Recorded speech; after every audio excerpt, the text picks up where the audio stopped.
Okay, my self Priyanka Dadar. मेरी आवाज आ रही है सबको? I am audible? Yes, miss. Okay, चलो। तो लास्ट ईयर मैंने ही आप लोगों को पढ़ाया था, but we were not like, हम लोग देख नहीं पा रहे थे एक दूसरे को। Now I am history teacher और साल भर पूरा हिस्ट्री जो है आपका टेक्निकल हिस्ट्री आपको मैं पढ़ाने वाली हूँ, right? So first of all हम लोग टॉपिक पे जाने से पहले वी विल डिस्कस कि आपको ये साल हिस्ट्री में आने क्या वाला है। Now we are not going to predict कि ये साल आपका एग्जाम होगा नहीं होगा। वैसे भी लास्ट ईयर का टाइमिंग जो 2021 वाले जो बच्चे हैं उनका एग्जाम कैंसिल हो गया, but it's yet not declare, officially इसको डिक्लेयर नहीं किया गया है। सो आप लोगों को उस इल्यूजन में नहीं रहना है कि हम लोगों का भी एग्जाम नहीं होगा। 9th में वैसे भी आपको पास किया गया है, so it doesn't means that कि आपको आगे भी वैसे होगा। नो, एग्जाम होगा आपका, just you have to keep patience. होगा, शायद ये साल भी 10th वालों का एग्जाम होगा, राइट? नहीं होने वाला है ये उन्होंने सिर्फ कहा है, बट ऑफिशियली डिक्लेयर नहीं हुआ। बट आपका तो कंफर्म हो जाएगा, तब तक तो सिनेरियो और भी चेंज हो जाएगा। सो अब हम लोग प्रॉपर टॉपिक पे आते हैं, दैट इज आपका 9th का हिस्ट्री जो था। अब तक मैंने आप लोगों को पढ़ाया, लाइक लास्ट मंथ तक हम लोगों ने 9th का हिस्ट्री पढ़ा है। We have studied about the Indian history, Indian political, you know what political issues के बारे में पढ़ा है हम लोग ने। 1950 से लेकर 2000 तक इंडिया में पॉलिटिकली क्या चेंजेस आए, इकोनॉमिक कंडीशन कैसा था, उन सब चीजों के बारे में हम लोगों ने 9th स्टैंडर्ड में पढ़ा है, राइट? बट 10th का history somewhat different, somewhat as in बहुत ज्यादा डिफरेंसेस आपको दिखाई देंगे व्हेन यू विल कंपेयर। आप जब 9th और 10th का हिस्ट्री कंपेयर करोगे तो उस कंपैरिजन में आपको दिखाई देगा कि there is vast difference as an. अगर आप लोग देखोगे तो सबसे पहले आप लोगों को देखने मिलेगा कि 9th स्टैंडर्ड की हिस्ट्री में हम लोगों ने क्या पढ़ा था। आप लोग ये सोचोगे कि मैम आप 9th स्टैंडर्ड का हिस्ट्री डिस्कस कर रहे हो। एग्जैक्टली 9th स्टैंडर्ड के हिस्ट्री में आप लोगों ने क्या पढ़ा था ये भी जानना बहुत ज्यादा जरूरी है आपके। मैं आपको जो आगे के टॉपिक पढ़ाऊंगी हिस्ट्री के, 10th के हिस्ट्री के जो आगे के टॉपिक पढ़ाऊंगी मैं आपको, तब आप लोगों को समझ में आएगा कि मैम ने पहले ही लेक्चर में क्यों 9th के हिस्ट्री के बारे में बताया था वगैरह वगैरह। तो सबसे पहले जब आप लोग अपने 9th का हिस्ट्री देखोगे तो उसमें सब आपको इंडियन पॉलिटिकल इश्यूज के बारे में, इकोनॉमिक कंडीशंस के बारे में बताया गया है, राइट? सो इकोनॉमिक कंडीशन, जैसे कि हम लोगों ने पढ़ा कि इंडिया का इकोनॉमिक कंडीशन क्या था, राइट? इंडिया के ऊपर लोन का बर्डन कितना था। तो पॉलिटिकल सिस्टम, पॉलिटिकल इश्यूज के बारे में भी हम लोगों ने पढ़ा, राइट? हम लोगों को देखने मिलता है कि कैसे अमृतसर में गोल्डन टेम्पल पे अटैक हुआ, या तभी हमारा पॉलिटिकल सिस्टम कैसा था, कंटिन्यूसली री-इलेक्शंस होते थे, राइट? तो ये सब चीजें, दंगा फसाद होना, उसके वजह से इलेक्शन फिर से कंडक्ट करना, करप्शन एंड ऑल, ये सब चीजें बहुत ज्यादा थी पहले 80s 70s के दौर में, राइट? तो ये सब political issues and economical issues हम लोग ने 9th के हिस्ट्री में पढ़े हैं। और लास्ट का जो टॉपिक है उसमें हम लोगों ने देखा कि कैसे, जैसे 9th स्टैंडर्ड के जो लास्ट के दो टॉपिक है, changing life part 1 and part 2, उसमें हम लोगों ने देखा कि कैसे स्पोर्ट्स के सेक्टर्स में चेंजेस आए, फिर एंटरटेनमेंट के सेक्टर्स में चेंजेस आए, राइट? वही चीजें आप लोग अभी 10th के हिस्ट्री में समवॉट देखने वाले हो। सो बेसिकली 10th का हिस्ट्री क्या है, this is your cover page. मैंने अभी जस्ट आप लोगों को जो शेयर किया है that is your cover page, right? So cover page as in, ये जो कवर पेज पे आप लोग फोटोज देख रहे हो या व्हाटएवर यू नो व्हाट, आपको जो भी दिखाई दे रहा है, हम लोग उन सब चीजों के बारे में अभी 10th में पढ़ने वाले हैं। ये कवर पेज पे आपको जितनी भी फोटोज दिखाई देते हैं, हर एक टॉपिक में आप लोगों को देखने मिलेगा कि हर एक टॉपिक में उन फोटोज का डिस्क्रिप्शन या उन सब चीजों के बारे में बताया गया है। नाउ आपके पास टेक्स्ट बुक होगा, I think so, I am not sure, but मैंने आप लोगों के साथ स्क्रीन शेयर किया है, right? So don't worry, but what I will do, I will scroll and मैं डायरेक्टली इंडेक्स पेज पे जाती हूँ, राइट? इंडेक्स पेज पे आने के बाद मैं आपको एक एक टॉपिक का डिस्क्रिप्शन दूंगी कि 10th स्टैंडर्ड के हिस्ट्री में आप लोग क्या पढ़ने वाले हो। बेसिकली 10th का जो सोशल साइंस है, जिसमें हिस्ट्री ये जो पार्ट है, इसमें आप क्या पढ़ने वाले हो, राइट? ये जानना बहुत ज्यादा जरूरी है। तो मैं directly you know word scroll करके मैं आ गई इंडेक्स पेज पे। चलो, सबसे पहले अगर हम लोग देखेंगे तो अप्लाइड हिस्ट्री, राइट? वो छोड़ दो, अप्लाइड हिस्ट्री में आपका थर्ड टॉपिक ही अप्लाइड हिस्ट्री है, जहाँ पे मैं आपको अप्लाइड हिस्ट्री क्या होता है उसका डिटेल डिस्क्रिप्शन दूंगी। सबसे पहले हम लोग आते हैं that is historiography development in the west, this is your first topic. So अब तक हिस्ट्री पढ़ा है आप लोगों ने? व्हाट आई टोल्ड यू अभी जस्ट, मेरा स्टेटमेंट क्या था कि हिस्ट्री, 9th की हिस्ट्री में और 10th के हिस्ट्री में बहुत ज्यादा फर्क है, राइट? फर्स्ट स्टैंडर्ड से लेकर, फर्स्ट क्लास से लेकर 9th क्लास तक आप लोगों ने जो भी हिस्ट्री पढ़ा है, व्हाटएवर, राइट, वो सब ये था कि हमारा इंडिया, हमारे इंडियन हिस्ट्री के बारे में, या फिर आपने रशियन रिवॉल्यूशन के बारे में, फ्रेंच रिवॉल्यूशन के बारे में, American war of independence, war of independence, Maharashtra में कैसे सेल आए, फिर हम लोगों को देखने मिलता है कि कैसे इंडिया में भक्ति मूवमेंट स्टार्ट हुआ, फिर शिवाजी महाराज का हिस्ट्री, लाइक एक्सेट्रा। आप लोगों ने इन सब चीजों के बारे में बहुत पढ़ा है फर्स्ट क्लास से लेकर 9th क्लास तक। हिस्ट्री पढ़ा है, बट हिस्ट्री कैसे लिखा जाता है या हिस्ट्री लिखने का तरीका क्या होता है, कभी आपके बैक ऑफ द माइंड ये ख्याल आया कि ये जो हम लोग अभी हिस्ट्री में पढ़ रहे हैं related to Shivaji Maharaj, about the Shivaji Maharaj and about, हम लोगों को देखने मिलता है कि Russian revolution, American war of independence या फिर इंडियन वॉर ऑफ इंडिपेंडेंस, ये लिखा किसने, या फिर हमारे पास ये डॉक्यूमेंट्स कैसे अवेलेबल है, कहाँ से आए ये डॉक्यूमेंट्स, राइट? या फिर ये हिस्ट्री है, ये जब टेक्स्ट बुक बनाया गया था तो महाराष्ट्र गवर्नमेंट के पास या फिर महाराष्ट्र स्टेट बोर्ड के पास ये सब इंफॉर्मेशन आया कहाँ से? तो हिस्ट्री के आपके जो पहले दो टॉपिक है 10th में, historiography development in the west, historiography Indian tradition, इसमें हम लोग क्या पढ़ने वाले हैं? तो इसमें हम लोग ये पढ़ने वाले हैं कि हिस्ट्री कैसे लिखा जाता है या हिस्टोरिकल रिसर्च कैसे होते हैं। आप जो भी हिस्ट्री के रिलेटेड किताबें पढ़ते हो, राइट, जो भी हिस्ट्री के रिलेटेड किताबें पढ़ते हो, उसको कैसे लिखा जाता है, वो रिसर्च कैसे होता है। फॉर एग्जाम्पल, हम लोग जैसे साइंस में एक्सपेरिमेंट करते हैं, रिसर्च होता है, ऑब्जर्वेशन होता है, फिर हम लोग कंक्लूजन में आते हैं। History is a social science, history भी साइंस है, राइट?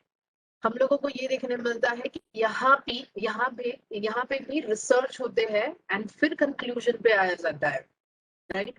डायरेक्टली हिस्ट्री नहीं लिखा जाता है। Even history is a science जहाँ पे रिसर्च किया जाता है एंड फिर उसको लिखा जाता है। तो हिस्ट्री के दो टॉपिक है, उसमें आप लोग यही पढ़ने वाले हो कि हिस्टोरिकल रिसर्च कैसे होते हैं। जैसे साइंटिफिक रिसर्च होते हैं, वैसे ही हिस्टोरिकल रिसर्च कैसे होते हैं और किन लोगों ने हिस्टोरिकल रिसर्च किए हैं एंड आज उनकी ही वजह से हम लोग हिस्ट्री ये पढ़ रहे हैं, राइट? तो ये हिस्टोरिकल रिसर्च कैसे हुए, पहला topic historiography development in the west. तो west as in European countries, ज्यादातर आप जितने भी स्कॉलर, पहले टॉपिक में बहुत सारे स्कॉलर्स के नाम है, सेकंड टॉपिक में भी बहुत सारे स्कॉलर्स के नाम है, बट पहले टॉपिक में जितने भी स्कॉलर्स के नाम है वो सब स्कॉलर्स आपको वेस्टर्न स्कॉलर्स दिखाई देंगे, स्पेशली यूरोपियन स्कॉलर्स, कि उन्होंने कैसे हिस्टोरिकल रिसर्च किए एंड उनकी वजह से कैसे हम लोगों को हिस्ट्री पढ़ने मिल रहा है, या हम लोगों को एंशिएंट हिस्ट्री या मिडिवल हिस्ट्री या कंटेम्पररी हिस्ट्री के बारे में पता चल रहा है, right? This credit goes to the European scholars, कि जिनकी वजह से इवन इंडियन स्कॉलर्स, उनके ऊपर भी हम लोग आएंगे। तो वेस्टर्न स्कॉलर्स जितने भी हैं उन्होंने एंशिएंट हिस्ट्री को स्टडी किया, मिडिवल हिस्ट्री को स्टडी किया, कंटेम्पररी हिस्ट्री को स्टडी किया, आई मीन कंटेम्पररी वर्ल्ड को स्टडी किया एंड फिर उन्होंने हिस्ट्री लिखना स्टार्ट किया एंड उनके ही वजह से नाउ हम लोग जो है अभी हम लोग हिस्ट्री पढ़ रहे हैं। Now your second topic is historiography Indian tradition. So basically Indian tradition means what? Indian tradition की जब हम लोग बात करते हैं तो इंडियन ट्रेडिशन मीन्स कि वेस्टर्न स्कॉलर्स ने कोशिश की इंडिया की हिस्ट्री लिखने के लिए। I will repeat again, second topic historiography Indian tradition. जब ब्रिटिशर्स इंडिया में आए तो उन्होंने कोशिश की हमारी इंडियन हिस्ट्री को लिखने की, बट हम लोगों को ये देखने मिलता है कि उनकी हिस्ट्री को या उनकी लिखावट को गलत साबित किया हमारे इंडियन स्कॉलर्स ने, राइट? जैसे हम लोगों को देखने मिलता है कि सावरकर, स्वतंत्र वीर सावरकर, इनका नाम हम लोगों ने सुना है। सेकंड टॉपिक में उन्हीं के बारे में बताया गया है कि कैसे उन्होंने ब्रिटिशर्स को रॉन्ग प्रूफ किया, कि आप, उन्होंने खुला चैलेंज किया था ब्रिटिशर्स को कि आप इंडिया के बारे में गलत हिस्ट्री लिख रहे हो, विच इज टोटली रॉन्ग, हमारी हिस्ट्री क्या है हम आपको लिख के बताएंगे। तो हिस्टोरियोग्राफी इंडियन ट्रेडिशन, इस टॉपिक में आपको प्योरली इंडियन स्कॉलर्स के बारे में देखने मिलेगा कि उन्होंने इंडिया की हिस्ट्री कैसे लिखी, about Shivaji Maharaj, about the bhakti movement, about the ancient India, about medieval India, इन सब चीजों के बारे में हमारे इंडियन स्कॉलर्स ने लिखा है, दैट्स व्हाई इस टॉपिक को नाम दिया गया है। और हम लोग हमारे इंडियन हिस्ट्री के बारे में पढ़ेंगे कि इंडिया में पुराने जमाने में हिस्ट्री कैसे लिखा जाता था या हिस्टोरिकल रिसर्च कैसे होते थे। इन सब चीजों के बारे में भी हम लोग सेकेंड टॉपिक में पढ़ने वाले हैं। Okay, I hope you are getting my point. आप लोगों को सब समझ में आ रहा है? कुछ ऐसे तो नहीं है ना कि कुछ टॉपिक नहीं समझ में, आई मीन कुछ नहीं समझ में आया, ऐसा तो कुछ नहीं है। तो this was a short summary, और आगे भी कुछ टॉपिक है। ये शॉर्ट समरी मैंने आप लोगों को बताया है, बता रही हूँ मैं अभी। राइट, हम लोग एक्चुअल टॉपिक में आएंगे, टॉपिक पे जब आएंगे तब हम लोग डिटेल डिस्क्रिप्शन लेंगे हर एक पॉइंट का, हर एक वर्ड का, हर एक पैराग्राफ का। राइट नाउ, ये तो मैंने स्टार्टिंग के दो टॉपिक आपको बताया which is related to each other. Historiography development in the west, historiography Indian tradition, ये दोनों भी टॉपिक एक दूसरे से रिलेटेड है। राइट, दैट्स व्हाई मैंने साथ में ही उसका एक्सप्लेनेशन दे दिया। Now I will move to the third topic, that is applied history. Now I talk about the applied history. Applied history की जब मैं बात करती हूँ तो applied history is also called as in public history. आप अगर मैं स्क्रॉल करूंगी तो ऊपर आपको दिखाई देगा दैट इज पब्लिक हिस्ट्री। आप देखो स्क्रीन, अगर आप लोगों का देखोगे तो आप लोगों को समझ में आएगा that is applied history. Right, applied history जो है इसका मतलब ये है, it is called as in public history. Applied history को पब्लिक हिस्ट्री भी कहा जाता है। राइट, अप्लाइड हिस्ट्री में हम लोग करने वाले हैं, अप्लाइड हिस्ट्री में whatever we do in present, हम लोग जो भी चीजें प्रेजेंट में कर रहे हैं, राइट, उसका कुछ तो पास्ट से कनेक्टिविटी है।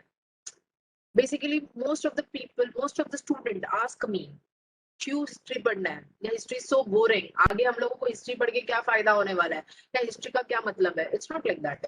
आज हम लोग प्रेजेंट में जो भी कर रहे हैं ना, वो हमारे पास्ट से रिलेटेड है। Means whatever we are doing, right, वो हमारे पास से रिलेटेड है। आज भी देखो आप लोग हिस्ट्री पढ़ रहे हो, whatever activities you are doing, जैसे फॉर एग्जांपल फिलोसफी है, मैनेजमेंट स्टडी है, साइंस है, इसका भी तो पास्ट हिस्ट्री था ना। राइट, हम लोगों को देखने मिलता है इसका भी तो पास्ट हिस्ट्री था। तो अप्लाइड हिस्ट्री में हम लोग क्या पढ़ने वाले हैं कि साइंस का हिस्ट्री क्या है, मैनेजमेंट स्टडी का हिस्ट्री क्या है, ट्रेड एंड इंडस्ट्री का हिस्ट्री क्या है। राइट, हर एक टॉपिक का डिटेल हिस्ट्री हम लोग पढ़ने वाले हैं। तो इन शॉर्ट अप्लाइड हिस्ट्री में हम लोग क्या पढ़ने वाले हैं, अप्लाइड हिस्ट्री में हम लोग ये पढ़ने वाले हैं कि आज जो भी प्रेजेंट में हम लोग एक्टिविटीज कर रहे हैं, राइट, तो उसका पास्ट से क्या कनेक्शन है, या पास्ट उसका क्या है। जैसे फॉर एग्जांपल आज हम लोग साइंटिफिक रिसर्च कर रहे हैं, तो उसका पास्ट से क्या कनेक्शन है, या पास्ट में साइंटिफिक रिसर्च कैसे होते थे, या अगर मैं बोलूं कि साइंस का इन्वेंशन कैसे हुआ, how science came into being, इन सब चीजों के बारे में हम लोग अप्लाइड हिस्ट्री में पढ़ेंगे। Next topic, that is your fourth topic, history of Indian art. इसमें आप लोग प्योरली इंडियन आर्ट के बारे में पढ़ोगे, that is about painting, sculptures, right, architectural work, उसके बाद में dancing, classical style of dancing and classical style of music. तो इसमें आप लोग क्या पढ़ने वाले हो, इसमें आप लोग ये पढ़ने वाले हो कि आर्ट क्या होता है, what is an arts. Right, तो आप लोग अभी 10th में आ गए हो, तो आर्ट्स इज लाइक, हम लोगों को सिर्फ पता है आर्ट साइंस एंड कॉमर्स होता है। What is arts, arts as an you know what, जहाँ पे painting, music, sculptures, architectural work, everything. तो हिस्ट्री ऑफ इंडियन आर्ट, तो history of Indian arts as an, इसमें हम लोग क्या पढ़ेंगे, इसमें हम लोग पढ़ेंगे दैट पेंटिंग्स बनाना कैसे स्टार्ट हुआ इंडिया में।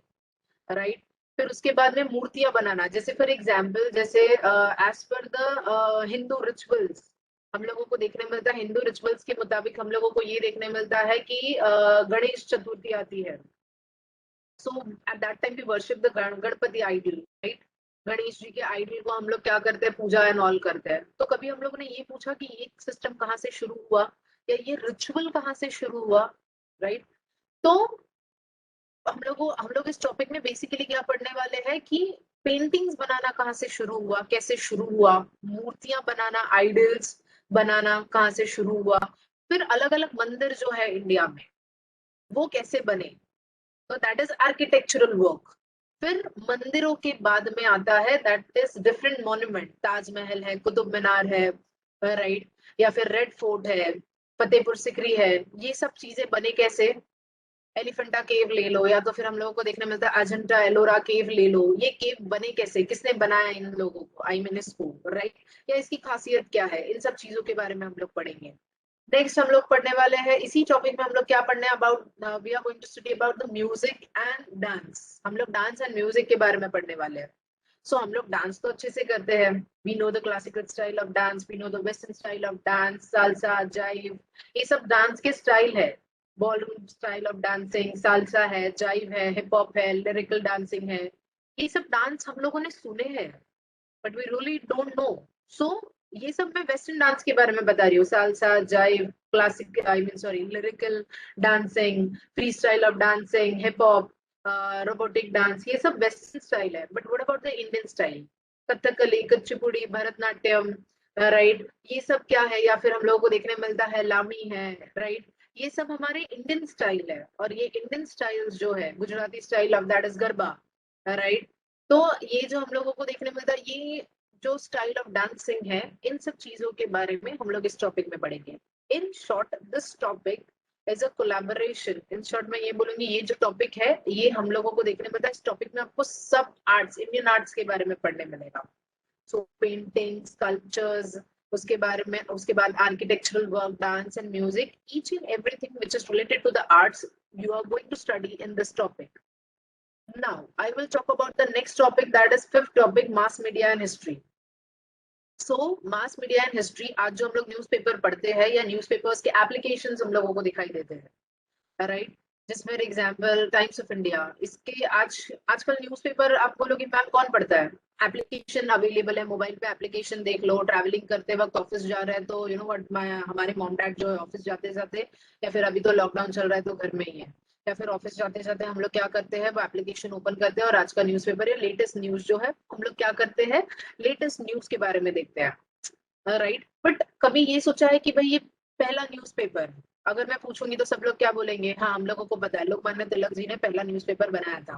But we don't know the actual history कि ये मास मीडिया का कॉन्सेप्ट आया कहाँ से, कैसे ये न्यूज़पेपर का कॉन्सेप्ट आया, एंशिएंट पीरियड में न्यूज़पेपर्स या न्यूज कैसे रिवील होती थी, राइट। उसके बाद में कैसे न्यूज़पेपर्स का कॉन्सेप्ट आया, फिर उसके बाद में हम लोगों को देखने मिलता है कैसे टीवी चैनल्स आने लगे, उसके ऊपर न्यूज चैनल्स आने लगे, न्यूज चैनल्स में कैसे न्यूज वो लोग बताने लगे, एंड फिर उसके बाद में आज हम लोगों को देखने मिलता है we have Google, we have lot of applications जहाँ पे जाके हम लोग सब न्यूज देख सकते हैं।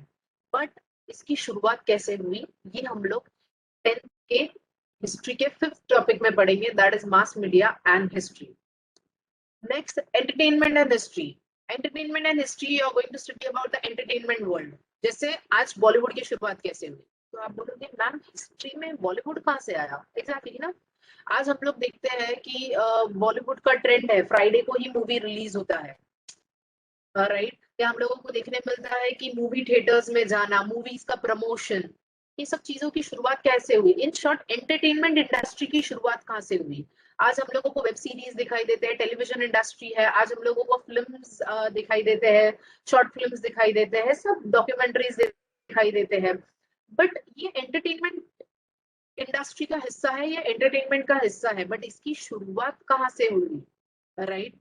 सो बिगिनिंग पॉइंट पे अगर हम लोग जाएंगे तो एंटरटेनमेंट की शुरुआत कहाँ से हुई, उन सब चीजों के बारे में पढ़ेंगे, राइट। तो वो सब चीजों में आता है, जैसे यू नो वडाज, अगर हम लोग बोलेंगे तो फॉर एग्जाम्पल हम लोग भजन कीर्तन के लिए जाते हैं, हम लोग नहीं जाते, हमारे पेरेंट्स जाते हैं या ग्रैंड पेरेंट्स जो है वो जाते हैं।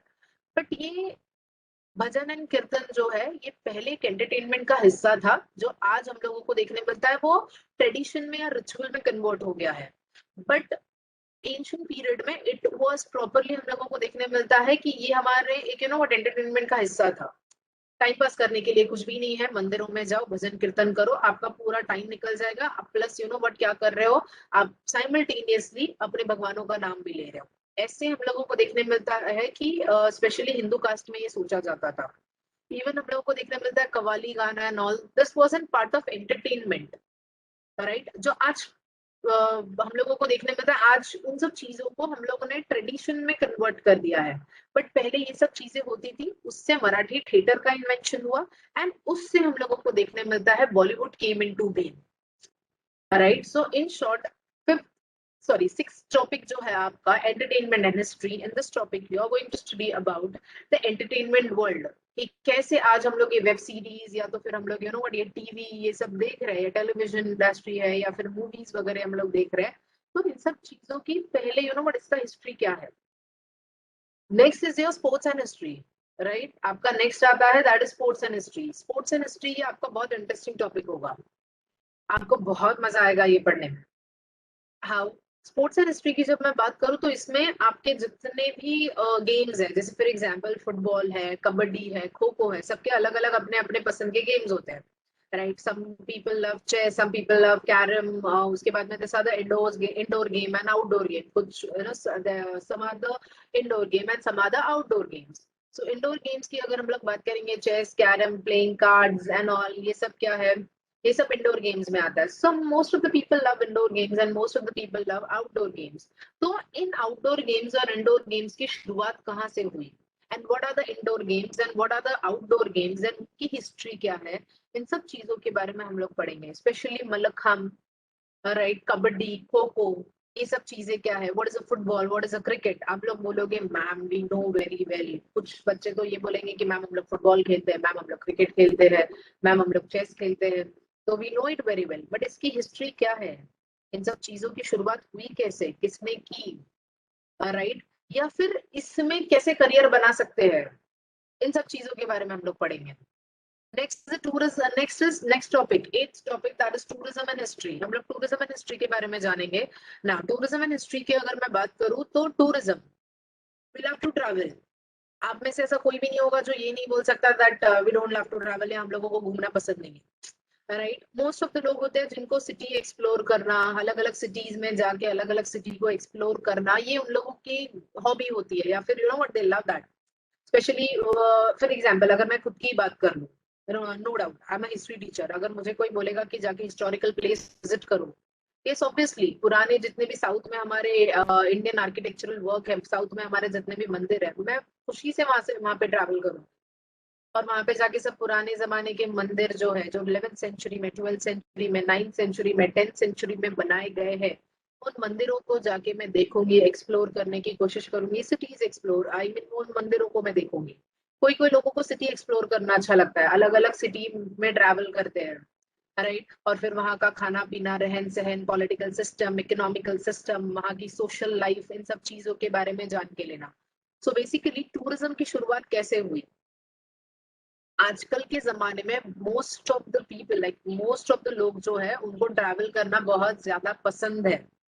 वाई डू दे ट्रैवल, तो इसका हिस्ट्री क्या है, तो ट्रैवलिंग की शुरुआत किसने की थी, there are lot of you know what people जिन्होंने ट्रैवल किया। बहुत सारे ऐसे भी लोग हैं जिनके बारे में हम लोग इस टॉपिक में पढ़ेंगे, there are lot of people जिन्होंने पूरी दुनिया घूमी है उन्होंने, राइट, एंड फिर उन्होंने किताब लिखी that we travel to this city, we travel to that city, हम लोग ये सिटी में ट्रैवल कर चुके हैं, हम लोग वो सिटी में ट्रैवल कर चुके हैं, हमारा इस सिटी का एक्सपीरियंस क्या था, कॉन्टिनेंट एक्सपीरियंस क्या था, मैं कॉन्टिनेंट पे आऊंगी। दैट इज कि यहाँ पे इस टॉपिक में हम लोग बहुत सारे ऐसे स्कॉलर्स के नाम पढ़ने वाले हैं जिन्होंने सिटी नहीं, जिन्होंने कॉन्टिनेंट एक्सप्लोर किए हैं, African continent, Asian continent, right. उसके बाद में हम लोगों को देखने मिलता है यूरोपियन कॉन्टिनेंट, अलग अलग अमेरिकन कॉन्टिनेंट, ये सब कॉन्टिनेंट उन्होंने ट्रैवल किए हैं, और अलग अलग कॉन्टिनेंट ट्रैवल करके उन्होंने वहां पे जाके वहां के पर्टिकुलर कॉन्टिनेंट या वहां के you know what particular country का जो है सोशल लाइफ देखा, पॉलिटिकल सिस्टम देखा, उसके बाद में उन लोगों ने इकोनॉमिकल सिस्टम देखा, एंड फिर उन्होंने अपनी किताबों में लिखा, अपने एक्सपीरियंस शेयर किए, एंड आज वो हमारे पास बहुत बड़ा हिस्ट्री का सोर्स है कि कौन से भी यू नो कोई भी सिटी की हम लोग बात करेंगे तो वो सिटी पहले कैसी थी और अब कैसी है, ये हम लोग इजीली कंपेयर कर सकते हैं बिकॉज ऑफ स्कॉलर्स, वो स्कॉलर्स जिन्होंने पूरे सिटीज, पूरे कॉन्टिनेंट को एक्सप्लोर किया है पुराने जमाने में, एंशिएंट टाइम। तो उन सब स्कॉलर्स के नाम, राइट, हम लोग यहाँ पे पढ़ेंगे, या फिर हम लोग मैप, जैसे आप ज्योग्राफी में मैप बनाते हो, तो ये मैप की शुरुआत कहाँ से हुई, हु वाज अ स्कॉलर जिसने मैप बनाना शुरू किया, वर्ल्ड मैप कैसे बना, या world map you know what how world map came into being, and world map बना कैसे, इन सब चीजों के बारे में, इन शॉर्ट टूरिज्म के बारे में, दैट इज फूड टूरिज्म, या फिर हम लोग बोलेंगे agriculture tourism, right, historical tourism, geographical tourism, local tourism, international tourism, national tourism, इन सब चीजों का डिटेल डिस्क्रिप्शन हम लोग इस टॉपिक में पढ़ेंगे। Next is in heritage management.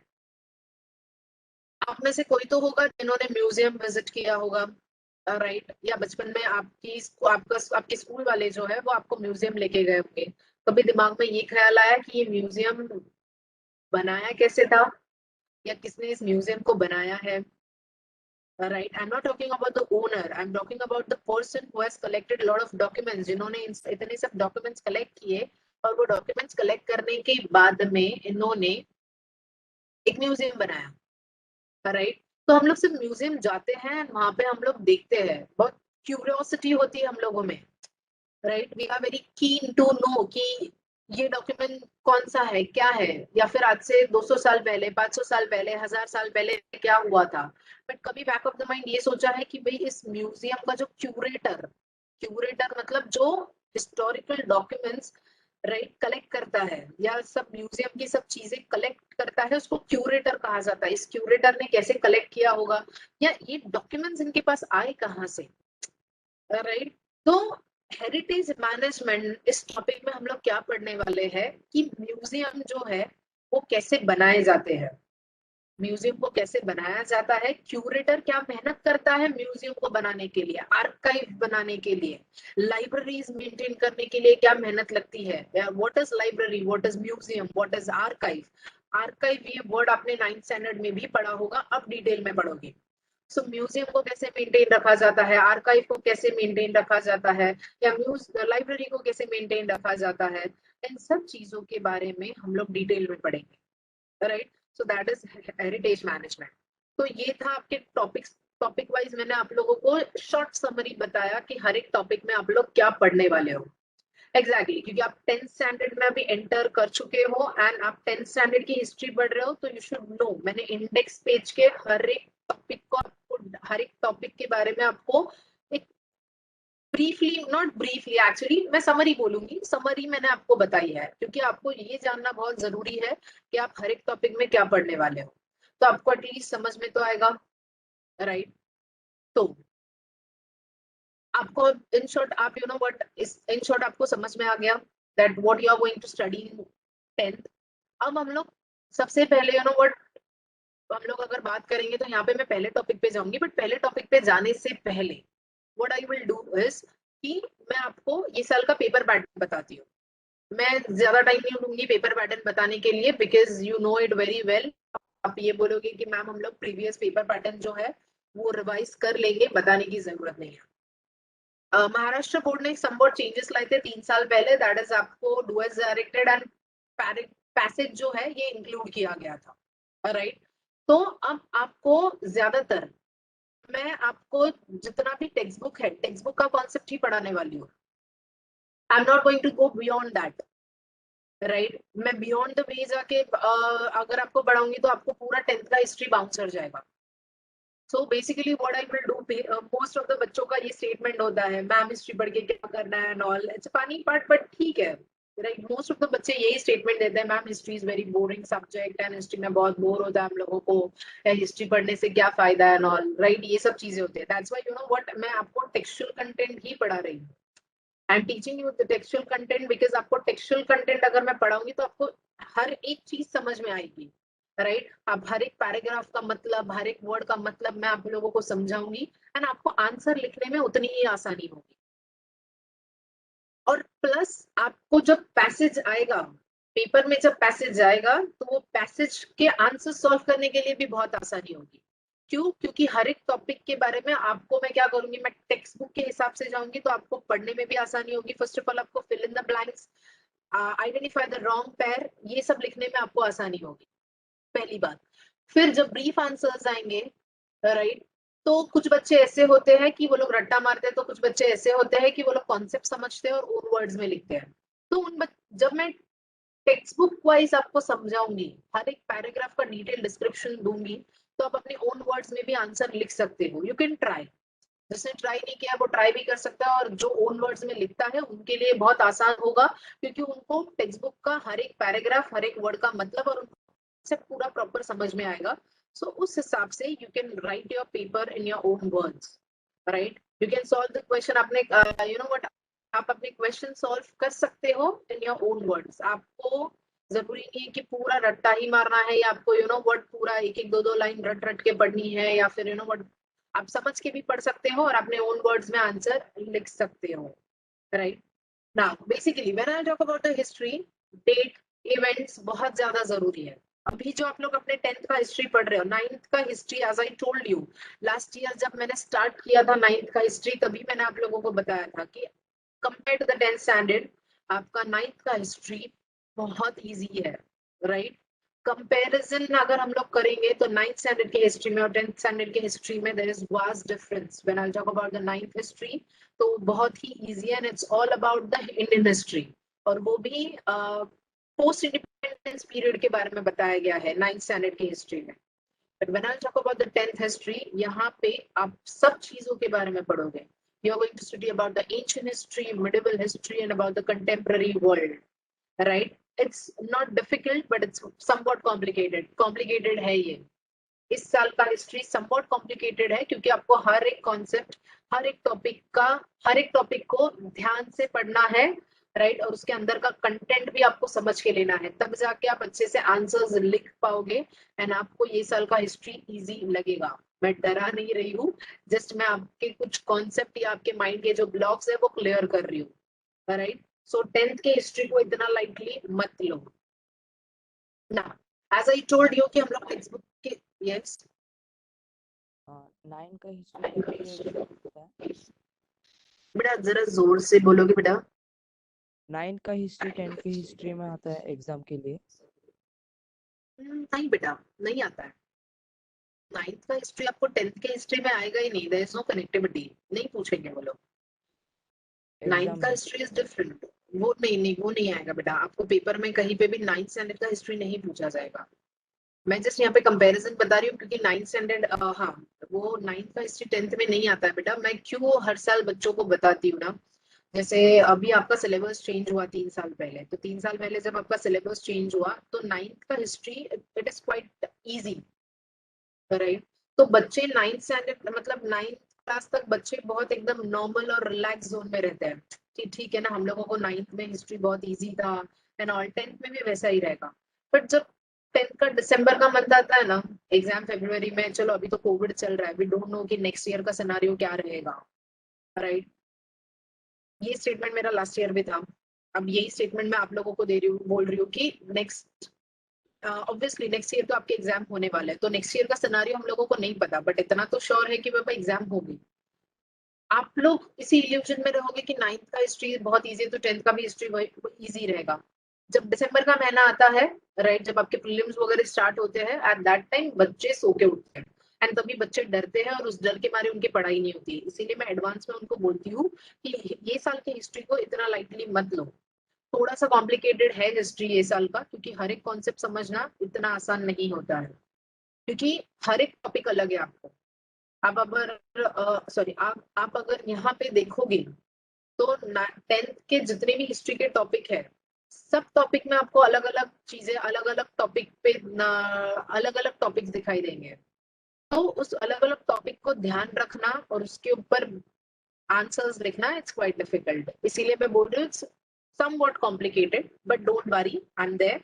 मैं आपको इसी इसी चीज को एकदम इजी वे में एक्सप्लेन करूंगी जिससे आपको पढ़ाई करने में और भी ज्यादा आसानी होगी, राइट।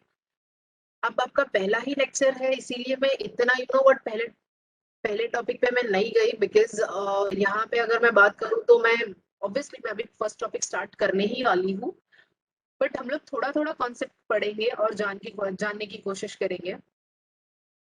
आपका पहला ही दिन है, मैं नहीं चाहती कि मैं जहाँ पे, यू नो, बट मैं फटाफट तो वैसे भी नहीं पढ़ाने वाली हूँ। Obviously the first thing what I want to tell you is कि आपको कुछ भी डाउट रहेगा, कुछ भी, as I told you history ये साल का बहुत कॉम्प्लिकेटेड है। आपको कुछ भी डाउट रहेगा ना, आप सामने से पूछो, राइट। खुद को अनम्यूट करो एंड पूछो, मैम मुझे ये वर्ड नहीं समझ में आया, मुझे ये पैराग्राफ नहीं समझ में आया, I am confused, I am like इस पैराग्राफ में मैं कंफ्यूज्ड हूँ, या फिर यू नो व्हाट, ये स्टेटमेंट का मतलब क्या है, इस वर्ड का मतलब क्या है, मुझे नहीं समझ में आया। आप मुझे ऑन द स्पॉट पूछो और वहां पे नोट डाउन करो, ये आप लोगों के लिए बेटर रहेगा, राइट। एंड आई होप आपके पास टेक्स्ट बुक होगी। आई am not, you know what, मैं सिर्फ ये बोल रही हूँ, आई डोंट नो कितने लोगों के पास टेक्स्ट बुक है नहीं है, आई डोंट नो, बट मैं यही अज्यूम करके चल रही हूँ कि आप सब लोगों के पास टेक्स्ट बुक है, राइट? सो बहुत सारे ऐसे डिफिकल्ट वर्ड होंगे जो आप लोगों को नहीं समझ में आएंगे, और आपको ऐसा भी हो सकता है कि समझने में थोड़ी सी दिक्कत होगी। एट दैट टाइम आप वहीं पे रुक जाओ, खुद को अनम्यूट करो और मुझे पूछ लो, राइट? क्योंकि आप बहुत सारे ऐसे वर्ड पढ़ने वाले हो स्टार्टिंग के 2 टॉपिक में जो आपने पहले कभी नहीं सुने हैं। हिस्ट्री का जो स्टार्टिंग के पहले 2 टॉपिक है उसमें आप ऐसे ऐसे वर्ड सुनोगे कि आप लोग ये सोचोगे कि पहले भी हम लोग ने हिस्ट्री पढ़ा है, बट हम लोग ने कभी इन सब चीजों के बारे में, आई मीन वर्ड्स के बारे में सुना नहीं था। तो उन वर्ड्स के बारे में आप लोग सुनने वाले हो, right? So your first topic that is historiography, development in the west, right? तो वेस्ट में डेवलपमेंट कैसे कैसे हुआ उन सब चीजों के बारे में, एज आई टोल्ड यू, मैंने शॉर्ट समरी दिया है आपको, राइट? तो डेवलपमेंट इन द वेस्ट, तो वेस्टर्न कंट्रीज में हिस्टोरिकल रिसर्च हुए कैसे, हिस्ट्री कैसे लिखा गया, एंड वही हिस्ट्री को आज हम लोग कैसे पढ़ रहे हैं, इन सब चीजों के बारे में हम लोग पढ़ेंगे, राइट? सो एकदम पहले हम लोग पैराग्राफ बट पहले वो पिंक बॉक्स की तरफ आते हैं। Will move toward the pink box, that is 1.1 tradition of historiography, tradition of historiography, modern historiography, development of scientific perspective in Europe and historiography, notable scholars. So यहाँ पे आप अगर स्क्रीन पे देखोगे अपने तो आप लोगों को दिखाई देगा दैट स्क्रीन पे जो है बताया गया है कि पहले टॉपिक में आप लोग क्या क्या पढ़ने वाले हो, या पहले टॉपिक में कौन से सब टॉपिक्स है, राइट? बट पहला सब टॉपिक आता है that is tradition of historiography. इस पे आने से पहले हिस्टोरिकल रिसर्च कैसे होते हैं या हिस्ट्री कैसे लिखा जाता है, राइट? उन चीजों के बारे में हम लोग पढ़ेंगे। Traditional way of writing history, modern way of writing history, right? या यूरोप में हिस्ट्री लिखने का तरीका कैसे आया, या नोटेबल स्कॉलर्स ने हिस्ट्री कैसे लिखा अपने सोच के हिसाब से, अपने आइडियोलॉजी के हिसाब से। इस पे आने से पहले I will discuss about the historical research, मतलब हिस्टोरिकल जैसे साइंटिफिक रिसर्च होते हैं, राइट? हम लोग ये बोलते हैं कि साइंटिफिक रिसर्च होते हैं। तो scientific research, when I talk about the scientific research, जैसे when I talk about the Newton, right? Newton की ग्रेविटी थ्योरी हम लोगों को पता है, राइट? हम लोगों को ये बहुत अच्छे तरीके से पता है कि भाई न्यूटन एप्पल के पेड़ के नीचे बैठे थे एंड फिर उनके सर पे एप्पल गिरा, एंड एट दैट टाइम उन्होंने ये सोचा कि एप्पल ऊपर से नीचे ही क्यों आया, व्हाई, क्यों लेफ्ट साइड में नहीं गया, राइट साइड में नहीं गया, राइट? क्यों ऊपर नहीं गया, या फिर क्यों हवा में फ्लोट नहीं हो रहा था, क्यों ये नीचे ही गिरा? So there is some magnetic power in the earth, and फिर उसमें उन्होंने रिसर्च किया, एंड रिसर्च करने के बाद ही came to the conclusion that is gravitational force. उन्होंने ग्रेविटेशनल फोर्स के बारे में बताया, right? But Newton was the first person जिन्होंने ग्रेविटेशनल फोर्स के बारे में बताया, या ग्रेविटेशनल फोर्स हमारे अर्थ पे एग्जिस्ट करता है या है हमारे अर्थ पे, ये उन्होंने बताया। तो उन्होंने रिसर्च किया ना, this is called a scientific research. Newton के बाद बहुत सारे ऐसे स्कॉलर्स आए, राइट? या फिर बहुत सारे ऐसे साइंटिस्ट आए जिन्होंने ग्रेविटेशनल फोर्स या ग्रेविटेशन के ऊपर स्टडी किया and they came to the conclusion, right? तो न्यूटन का जो कंक्लूजन था वही कंक्लूजन सबका था, राइट? सो मैं अभी आपको जो भी हिस्ट्री में साइंस के बारे में बता रही हूँ ना, it is a scientific research. मैं आपको साइंटिफिक रिसर्च के बारे में बताती हूँ। तो वैसे ही history is a part of social science, right? History is a branch of social science. ये बात हमेशा याद ध्यान रखो। Even history is a science, right? History भी साइंस ही है। जैसे साइंस की हम लोग बात करते हैं और साइंस में अलग अलग लॉ है, हम लोग उन लॉ के बारे में डिस्कस करते हैं, राइट? हम लोग एक्सपेरिमेंट करते हैं, कंक्लूजन पे आते हैं, ऑब्जर्वेशन होता है, कंक्लूजन पे आते हैं। तो इवन हिस्ट्री में भी यही सब चीजें होती है। Even history is a science जहां पे रिसर्च किए जाते हैं। तो ये रिसर्च होते कैसे हैं, चलो। Historical research, writing and study are carried out with an objective of understanding the chronology of the past event and their interconnection. This is a continuous process. Pehla paragraph, historical research, writing and studies are carried out. Historical research कैसे होते हैं, लिखना, right. And हम लोगों को देखने मिलता है कि पास्ट इवेंट को क्रोनोलॉजिकल ऑर्डर में सेट करना। हिस्ट्री हमेशा क्रोनोलॉजिकल ऑर्डर में ही सेट किया जाता है, राइट। क्रोनोलॉजिकल ऑर्डर में सेट करना, या क्रोनोलॉजी का मतलब क्या होता है, सीरीज वाइज उसको सेट करना, 1 2 3 4 5 सीरियल वाइज, 1 2 3 4 5 या ABCD, राइट। तो क्रोनोलॉजिकल ऑर्डर, पहला ये इवेंट हुआ था। जैसे फॉर एग्जांपल हम लोगों को देखने मिलता है कि हमारा इंडियन एंशिएंट हिस्ट्री, इंडिया के एंशिएंट हिस्ट्री, एग्जांपल दे रही हूँ मैं आप लोगों को। मैं इंडिया के हिस्ट्री को क्रोनोलॉजिकल ऑर्डर में सेट कर रही हूँ। तो सबसे पहले आई talk about the ancient history, जहाँ पे रामायण हुआ था, महाभारत हुआ था, राइट। रामायण हुआ था, महाभारत हुआ था, या फिर हम लोगों को देखने मिलता है चंद्रगुप्त मौर्य थे, या फिर अलग अलग हम लोगों को देखने मिलता है गुप्ता डायनेस्टी थे, मौर्यन डायनेस्टी थे। सबसे पहले when I talk about what, सबसे पहले अगर मैं पास्ट हिस्ट्री, एंशिएंट हिस्ट्री की, इंडिया के एंशिएंट हिस्ट्री की बात करूं, तो सबसे पहले हम लोगों को देखने मिलता है कि एज पर इंडियन हिस्ट्री हम लोगों को देखने मिलता है रामायण हुआ था, फिर महाभारत हुआ था, फिर मौर्यन डायनेस्टी, फिर गुप्ता डायनेस्टी, मौर्यन डायनेस्टी आई थी, राइट। फिर हम लोगों को देखने मिलता है कि उसके बाद में हमारे इंडिया में, मैं मिडिवल पीरियड की बात करूंगी, भक्ति मूवमेंट हुआ था, तो अलग अलग सेंट ने जन्म लिया था हमारे इंडिया में, संत हम लोग बोलते हैं ना। फिर उसके बाद में हम लोगों को देखने मिलता है शिवाजी महाराज, शिवाजी महाराज की हिस्ट्री हम लोगों को देखने मिलती है। फिर उसके बाद में ब्रिटिशर्स इंडिया में आए, एंड फिर इंडिया आजाद हुआ, राइट। तो ये क्या था, मैंने आपको इंडियन हिस्ट्री को क्या किया, मैंने आपके सामने इंडियन हिस्ट्री को क्रोनोलॉजी में ऑर्डर सेट किया, क्रोनोलॉजिकल ऑर्डर में सेट किया। तो सबसे पहले मैंने क्या कहा, एंशिएंट हिस्ट्री के बारे में, that is Ramayana, Mahabharata, Mauryan dynasty, Gupta dynasty, ये सब एंशिएंट हिस्ट्री में आता है। मिडिवल, मिडिवल हिस्ट्री के बारे में अगर मैं बात करूं, तो हमारे इंडिया में अलग अलग संतों ने जन्म लिया है, राइट। जैसे हम लोगों को देखने मिलता है संत तुकाराम, संत एकनाथ, संत हम लोगों को देखने मिलता है रामदास, या फिर हम लोगों को देखने मिलता है कबीरा दास, मीराबाई। मैं इनके बारे में इनके बारे में बात कर रही हूँ। तो ये लोग सब मिडिवल पीरियड में हुआ करते थे। तो मिडिवल पीरियड में मुगल्स भी थे हमारे इंडिया में, मुगलों का राज चल रहा था हमारे इंडिया में, राइट।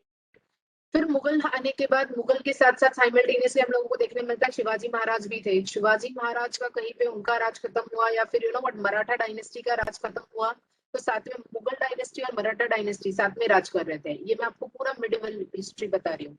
फिर मिडिवल हिस्ट्री के बाद में आता है कंटेम्प्रेरी वर्ल्ड, जब ब्रिटिशर्स ने इंडिया पे राज किया, राइट। ब्रिटिशर्स जब इंडिया पे राज कर रहे थे, वो पूरे सिनारियो, या पूरे हम लोग व्हाट, अगर मैं उस एरा की बात करूं या उस टाइम स्पैन की बात करूं, तो उसको हम लोग कंटेम्प्रेरी वर्ल्ड बोलते हैं। जब मुगलों ने राज किया या जब शिवाजी महाराज का राज चल रहा था, वो मिडिवल पीरियड था, इंडिया का मिडिवल पीरियड था। और जब मैं Ramayana, Mahabharata and when I talk about, मैं रामायण, महाभारत या फिर गुप्ता डायनेस्टी या मौर्यन डायनेस्टी की बात करती हूँ, तो वहां पे वो पूरा एंशिएंट हिस्ट्री है, एंशिएंट इंडिया का हिस्ट्री है, राइट। तो मैंने क्या किया, हिस्ट्री को क्रोनोलॉजिकल ऑर्डर में सेट किया, राइट। क्योंकि मैं हिस्टोरिकल रिसर्च कर रही हूँ, एग्जाम्पल दे रही हूँ मैं, if I am an historian और मैं हिस्टोरिकल रिसर्च कर रही हूँ, तो मैं इंडिया की हिस्ट्री को, right, what I will do, मैं इंडिया की हिस्ट्री को क्रोनोलॉजिकल ऑर्डर में सेट करूंगी, उसका इंटरकनेक्शन देखूंगी कि मैं कनेक्शन कैसा है उसका। एंशिएंट हिस्ट्री का मिडिवल हिस्ट्री से क्या कनेक्शन है, मिडिवल हिस्ट्री का कंटेम्पररी वर्ल्ड से क्या कनेक्शन है, ये कनेक्टिविटी मैं देखूंगी, और फिर मैं आज 21st सेंचुरी में किताब लिखूंगी इंडियन हिस्ट्री के ऊपर। ऐसा होता है historical research, right. Now history को हमेशा क्रोनोलॉजिकल ऑर्डर में ही सेट किया जाता है, most of the time, right. इस पॉइंट पे हम लोग डिबेट भी करेंगे बाद में, या फिर मैं ये पॉइंट आपको डिटेल में एक्सप्लेन करूंगी। कुछ स्कॉलर्स बोलते हैं हिस्ट्री सिर्फ क्रोनोलॉजिकल, हिस्ट्री को सिर्फ क्रोनोलॉजिकल ऑर्डर में सेट करना, राइट, ये बराबर नहीं है। बट हम लोगों को देखने मिलता है, पहले भी ऐसा होता था, अभी भी ऐसा होता है कि हिस्ट्री को क्रोनोलॉजिकल ऑर्डर में ही सेट किया जाता है, because history can not be recreated. Past event में हम लोग नहीं जा सकते, नो डाउट। हम लोग डोरेमोन देखते हैं, उसमें हम लोग देखते हैं कि डोरेमोन टाइम मशीन में बैठता है और जाता है पास्ट में, right. Is it possible? Actual world में क्या ये पॉसिबल है, टाइम मशीन बनाना एंड फिर टाइम ट्रैवलिंग करना एंड फिर बाद में जाके देखना कि सच में रामायण हुआ था, या सच में महाभारत हुआ था, राइट, या सच में गुप्ता डायनेस्टी या मौर्यन डायनेस्टी एग्जिस्ट करते थे, राइट। ये सब चीजें जो है हम लोगों के पास इसके एविडेंस नहीं है। But time travelling, is it possible in this time, या अभी के जमाने में time travelling? It is not possible. ये सिर्फ एक बोलने की बात है, एक झूठ है, ये मिथ है, right. History can not be recreated. History को हम लोग कभी पास्ट इवेंट को रिक्रिएट नहीं कर सकते। सिर्फ उसके बारे में हम लोग क्या कर सकते हैं, अज्यूम कर सकते हैं, उसका इंटरकनेक्शन देख सकते हैं और उसको क्रोनोलॉजिकल ऑर्डर में सेट कर सकते हैं। डाउट है कुछ? समझ में आया या फिर आपको सब बाउंसर जा रहा है? Anyone? किसी को कुछ doubt? Okay, there is no response, so I think कि लाइक मैं यही अज्यूम करूंगी कि आपको डाउट नहीं है। डाउट होगा तो आप लोग मुझे पूछ सकते हो बीच में। Can stop me and you can ask me a question, ma'am यहाँ पे हम लोगों को कंफ्यूजन है या वहां पे हम लोगों को कंफ्यूजन है, या ये पॉइंट नहीं समझ में आया। Now I will move towards next paragraph. Yeah, next paragraph. In the physical and natural science, the empirical method, laboratory method of experiment and observation is used to verify the available knowledge. This method allows formulating law that remains true irrespective of the time and space. Those laws can be tested and proved repeatedly. Now, अब यहाँ पे comparison बताया, इस paragraph में उन लोगों ने comparison बताया है। कंपैरिजन क्या बताया उन्होंने, कि उन्होंने हिस्टोरिकल रिसर्च और साइंटिफिक रिसर्च को कंपेयर किया है इस पैराग्राफ में। हाँ, physical science and natural science में हम लोग क्या करते हैं, जब हम लोग साइंटिफिक रिसर्च की बात करते हैं, फिजिकल साइंस या नेचुरल साइंस मतलब बायोलॉजी एंड फिजिक्स। जब बायोलॉजिकल हम लोग बायोलॉजी पढ़ते हैं या हम लोग फिजिक्स के बारे में पढ़ते हैं, इन शॉर्ट हम लोग फिजिकल साइंस या नेचुरल साइंस के नेचुरल साइंस ये जब पढ़ते हैं तो व्हाट वी डू, हम लोग लैब में जाते हैं, अलग अलग एक्सपेरिमेंट होते हैं, ऑब्जर्वेशन करते हैं हम लोग और फिर कंक्लूजन पे आते हैं, राइट। ये होता है, ये क्या है आपका physical science and natural science. तो physical science and natural science में यही होता है, आप एक पर्टिकुलर लेबोरेटरी में जाओगे, आपके पास ऑलरेडी लॉ है, यू नो द मेथड, आपको मेथड पता है कि फिजिकल साइंस का एक्सपेरिमेंट कैसे होता है, फिजिक्स जो है, right, law of gravity, law of distance, time and all, इन सब चीजों का कैसे मतलब यू नो व्हाट, इसका मेथड क्या है, ये ऑलरेडी पता होता है साइंटिस्ट को। साइंटिस्ट लैब में जाता है एंड उसके ऊपर क्या करता है, उसके ऊपर वो और ज्यादा स्टडी करता है और एक्सपेरिमेंट करता है और ऑब्जर्वेशन करता है और फिर कंक्लूजन पे आता है, राइट। सो हम लोगों को ये देखने मिलता है, when I talk about the physical and natural science, पहले हो चुका है, पहले जितने भी स्कॉलर्स हैं उन्होंने क्या किया है, एक्सपेरिमेंट किया है, अपना मेथड यूज किया है, एक्सपेरिमेंट किया है and they came to the conclusion, right. तो यहाँ पे क्या होता है ना, वो लोग सिर्फ लॉ जो है, पुराना लॉ जो होता है उसको टेस्ट करते हैं कि उन्होंने जो फॉर्मूला, जो मेथड अपनाया था वो सही था क्या। तो उसमें थोड़ा सा अपना मेथड एड ऑन करेंगे या नहीं भी करेंगे और फिर वो लोग वही कंक्लूजन पे आएंगे। जैसे न्यूटन ने, एग्जाम्पल के तौर पे न्यूटन ने ग्रेविटेशनल फोर्स के बारे में बताया, ग्रेविटी के बारे में बताया, तो उनका मेथड क्या था, उन्होंने एक्सपेरिमेंट किया, ऑब्जेक्ट नीचे ही क्यों गिरता है, क्यों लेफ्ट और राइट में या ऊपर नहीं जाता है, ये उनका तरीका था। फिर Newton came to the conclusion that gravity exist in earth, exist on earth, right. Gravity जो है वो अर्थ पे एग्जिस्ट करती है, ये उन्होंने बताया। तो क्या न्यूटन एक अकेले ऐसे साइंटिस्ट थे जिन्होंने ग्रेविटी के बारे में बताया?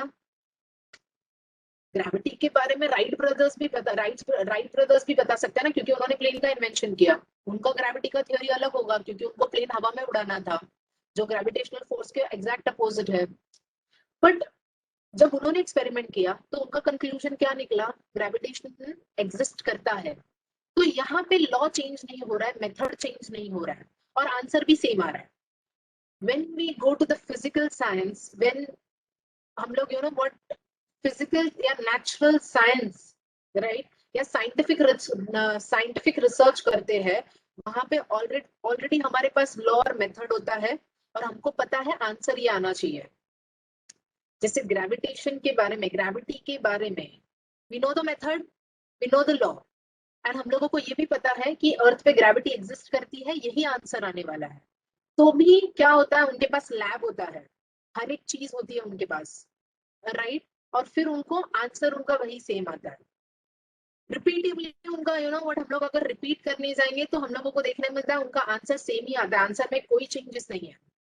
But when I talk about the historical research और साइंटिफिक रिसर्च में बहुत डिफरेंसेस है। साइंटिफिक रिसर्च में we know everything, each and everything, हम लोगों को सब चीजें पता है, मेथड से लेकर conclusion, everything we know very well, यही कंक्लूजन आने वाला है। But when I talk about the historical research, as I told you, history cannot be recreated. History को, पास्ट इवेंट को, पास्ट जितने भी हादसे हो चुके हैं, past event can not be recreated. हम लोग वहां पे जाके ये नहीं देख सकते कि पास्ट में क्या हुआ था, राइट। तो historical research is quite complicated.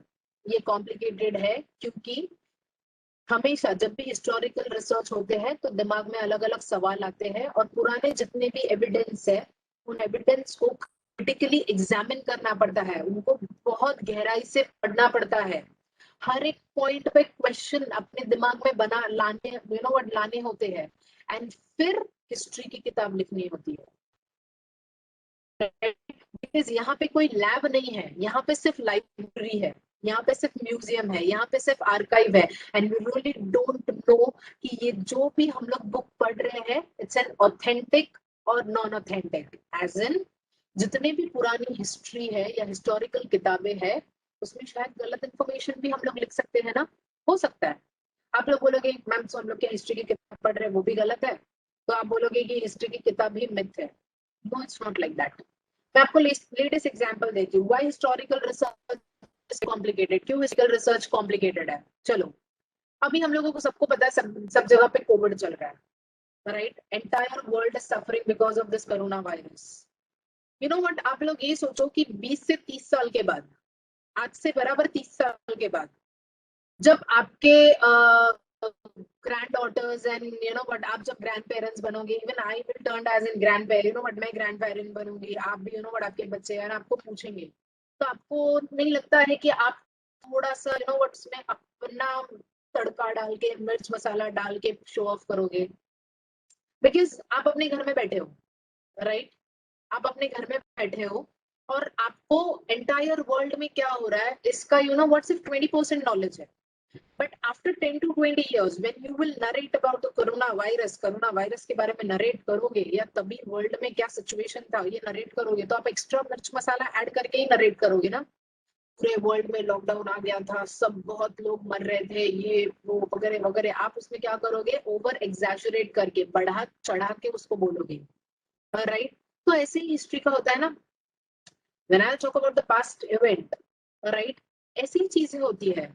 तभी के टाइम के लोग जो है, राइट, थोड़े साल के बाद, जैसे for example Indian war of independence में मैं ये बोलूंगी कि इंडिया आजाद हुआ, आजाद होने के 20 से 30 साल के बाद, अगर मैं ये बोलूंगी for example my grandfather, now I'm 30 years old, my grandfather, when India got independent, at that time my grandfather was 7 years old, चलो मैं अपना ये एग्जांपल ले लूं, my grandfather was 7 years old, मैं अगर उनको पूछूंगी कि what, now he what, अभी तो वो एग्जिस्ट नहीं, मतलब वो जिंदा नहीं है, बट जब मैं छोटी थी तो मैंने क्यूरियसली, जब मैं इंडियन वॉर ऑफ इंडिपेंडेंस के बारे में पढ़ रही थी, तो मैंने बहुत क्यूरियसली और क्यूरोसिटी से जाके अपने दादाजी से ये पूछा था कि tell me something about but आप 7 साल के थे, बट अब मुझे बताओ कि आप इंडियन वॉर ऑफ इंडिपेंडेंस के बारे में क्या जानते हो, या आपने नेहरू जी या गांधी जी को देखा है, तो आपको क्या पता है और क्या नहीं पता है। So what he told me कि यस, हम लोगों ने उनको देखा है, राइट, बट हम लोगों को एग्जैक्ट सिनारियो इतना नहीं पता है, या उन्होंने बहुत स्ट्रगल किया, नेहरू जी ने स्ट्रगल किया, या फिर महात्मा गांधी जी ने स्ट्रगल किया and all. He is not going to tell me about the Bhagat Singh, Batukeshwar Dutt, और फिर लोकमान्य तिलक के बारे में। उन्होंने महात्मा गांधी एंड पंडित जवाहरलाल नेहरू को देखा तो उनके बारे में ही वो नरेट करेंगे, राइट। बट उनसे पहले बहुत सारे लोग थे ना जिन्होंने इंडिपेंडेंस की शुरुआत की थी, राइट। तो वो जब मुझे बताते हैं, या जब उन्होंने मुझे बताया था, तो वो थोड़ा सा उसमें मिर्च मसाला या एक्स्ट्रा कुछ एडिशनल ऐड करके मुझे बताएंगे, या उन्होंने मुझे बताया वैसे, राइट। तो history is all about that, because historical event cannot be recreated, history cannot be recreated, इसीलिए historical research थोड़ा सा critical हो जाता है राइट एंड यहाँ पे लेबोरेटरी मेथड नहीं चलता है. जैसे आप नेक्स्ट पैराग्राफ अगर देखोगे, in historical research it may not be possible to use the method of laboratory because we are laboratory experiment and observation. This is so because we are not present in historical time and space, and the historical event cannot be recreated. Also, in history, it is not possible to formulate law that remain true irrespective of time and space. अब ये paragraph क्या बोलता है? Historical research are not like in scientific research. No doubt, even history is a part of social science. History is a part of social science. History is a branch of social science. अब आप लोग क्या बोलोगे, ma'am अभी तो 10 minute पहले आपने कहा, अभी तो 10 मिनट आपने कहा कि मैम पहले ही कहा कि history is a science, but it's a social science. Scientific research and social science में बहुत फर्क होता है. साइंस में actual science, physical science and natural science is totally different. यहाँ पे आप लैब में जाके टेस्ट कर सकते हो, एक्सपेरिमेंट कर सकते हो, ऑब्जर्वेशन कर सकते हो. बट हिस्टोरिकल रिसर्च की अगर मैं बात करूंगी तो ये तरीका बहुत अलग है. हिस्टोरिकल रिसर्च करना, ये मेथड बहुत अलग है. यहाँ पे एक्सपेरिमेंट या ऑब्जर्वेशन नहीं होता है, बिकॉज यहाँ पे आपके पास कोई भी इक्विपमेंट्स नहीं है रिसर्च करने के लिए. You know what you have with you is a book. आपके पास अलग अलग ऑथर की किताबें हैं, और अलग अलग ऑथर ने अपने अपने आइडियोलॉजी के हिसाब से क्या किया है, हिस्ट्री को नरेट किया है, हिस्ट्री लिखा है. आपको हर एक ऑथर की किताब पढ़नी है और फिर एक कंक्लूजन पे आना है, और फिर आपको अपने वर्ड में हिस्ट्री लिखना है, अपनी बुक लिखना है, और आपको खुद को ऑथर बनना है. It's quite complicated. Exactly, it's a complicated. Why it's a complicated? Because हम लोग सबसे पहले ये देखेंगे कि as I told you, मैं एक ही वर्ड पे बहुत ज्यादा हैमरिंग कर रही हूँ, that is history cannot be recreated, right? And इसका कोई फॉर्मूला और लॉ नहीं है, क्योंकि हम लोग उस टाइम स्पैन में, उस स्पेस में, उस टाइम में नहीं जा सकते हैं. राइट जैसे न्यूटन के बारे में मैं आपको बार बार न्यूटन के बारे में बता रही हूँ, उनके ग्रेविटेशनल फोर्स के बारे में बता रही हूँ. उन्होंने एक लॉ बनाया, न्यूटन ने ग्रेविटी का लॉ बनाया, ग्रेविटेशनल फोर्स का लॉ बनाया, एंड उस लॉ को हम सब लोग फॉलो कर रहे हैं. Each and every physics student, physics teachers, they are following gravity of law, जो भी है वो लोग फॉलो कर रहे हैं. बट यहाँ पे जो हिस्टोरियन होते हैं ना, जो हिस्टोरिकल रिसर्च करते हैं, that people are called as an historian. जो हिस्टोरिकल रिसर्च करते हैं उनको हिस्टोरियन कहा जाता है. उन हिस्टोरियन के पास कोई लेबोरेटरी नहीं है, कोई लॉ नहीं है, कोई स्पेसिफिक मेथड नहीं है जिसके थ्रू वो लोग हिस्ट्री को फिर से लिखेंगे.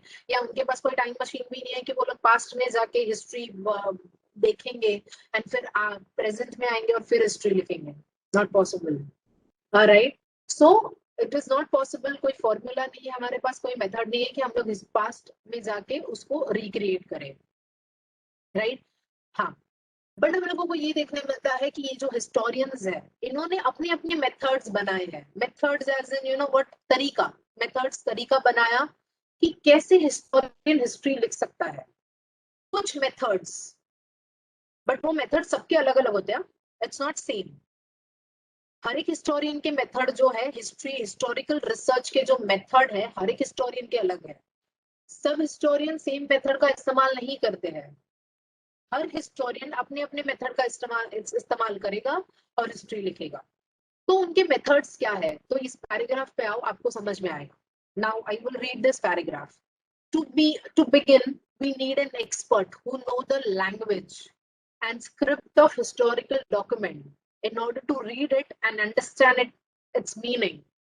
Also, the expert can examine the authenticity of the document by using criteria such as lettering style, author style of writing, manufacturing date, and types of paper, stamp of authority, etc. Such document is further scrutinized by a historian with the help of relevant historical reference. सबसे पहले जो experts होते हैं, when I talk about the expert, मैं experts की जब बात करती हूँ तो ये expert क्या करेंगे, सबसे पहले language पे ध्यान देंगे. The first major point या major method of doing historical research is language. Language जानना बहुत ज्यादा जरूरी है। आज हम लोग हिंदी भाषा, इंग्लिश भाषा, you know but we have lot of language, like now we stay in Maharashtra. तो महाराष्ट्र में हम लोगों को देखने मिलता है मराठी लैंग्वेज है, राइट। फिर उसके बाद में हम लोगों को देखने मिलता है हर एक 10 से 20 किलोमीटर की डिस्टेंस में, महाराष्ट्र में अगर आप लोग देखोगे तो 10 से 20 किलोमीटर के डिस्टेंस पे लैंग्वेज चेंज होती है। कोकण का लैंग्वेज अलग है तो हम लोगों को देखने मिलता है, मालवण का लैंग्वेज अलग है तो गोवा का लैंग्वेज अलग है। तो हम लोगों को देखने मिलता है घाट की तरफ कोल्हापुर एंड ऑल, वहां का लैंग्वेज अलग है। साउथ महाराष्ट्र का लैंग्वेज अलग आता है, ईस्ट महाराष्ट्र का लैंग्वेज अलग है, वेस्ट महाराष्ट्र का लैंग्वेज अलग है। And now we stay in Mumbai, यहाँ पे लैंग्वेज थोड़ा सा हम लोगों को टपोरी स्लैंग दिखाई देता है यहाँ पे, right. When we talk about you know जब हम लोग मराठी बोलते हैं महाराष्ट्र में तो यहाँ पे थोड़ा सा आपको टपोरी स्लैंग दिखाई देगा, टपोरी लैंग्वेज दिखाई देगी। इवन हिंदी भी हम लोग बात करते हैं तो थोड़ा सा वो टपोरी स्लैंग आता है, राइट। तो इन महाराष्ट्र में ही देख लो, हर 10 किलोमीटर के डिस्टेंस पे लैंग्वेज चेंज हो रहा है, राइट। तो सोचो कि जब हिस्टोरियंस हिस्टोरिकल रिसर्च करते हैं तो उन लोगों को पास्ट लैंग्वेजेस के बारे में जानना कितना ज्यादा जरूरी हो जाता है। अब हम लोग देखते हैं जब हम लोग इंडिया में रहते हैं तो यहाँ पे इंडिया में ही when I talk about the language, India में 1552 लैंग्वेजेस बोली जाती है। I will repeat again, India में 1552 लैंग्वेजेस बोली जाती है। सोचो पास्ट में, आप लोग बोलोगे मैम पहले के जमाने में कौन से इतने लैंग्वेजेस आते थे? पहले के जमाने में भी तो लैंग्वेज हुआ करते थे। पहले के जमाने में अगर मैं बात करूँ तो इंडिया को Dravid, right, South Asian country, India ये साउथ एशियन कंट्री में आता है और यहाँ पे द्रविडियन लैंग्वेज बोली जाती है। जैसे फॉर एग्जांपल तेलुगु, तमिल। तेलुगु ये सबसे पुरानी लैंग्वेज है, सबसे इंडिया की ancient language is a Telugu language. अब तक हम लोगों ने क्या पढ़ा है, जिसको द्रविडियन लैंग्वेज भी बोलते हैं। Telugu is an ancient language of India, जिसको हम लोगों को देखने मिलता है द्रविडियन लैंग्वेज भी कहा जाता है।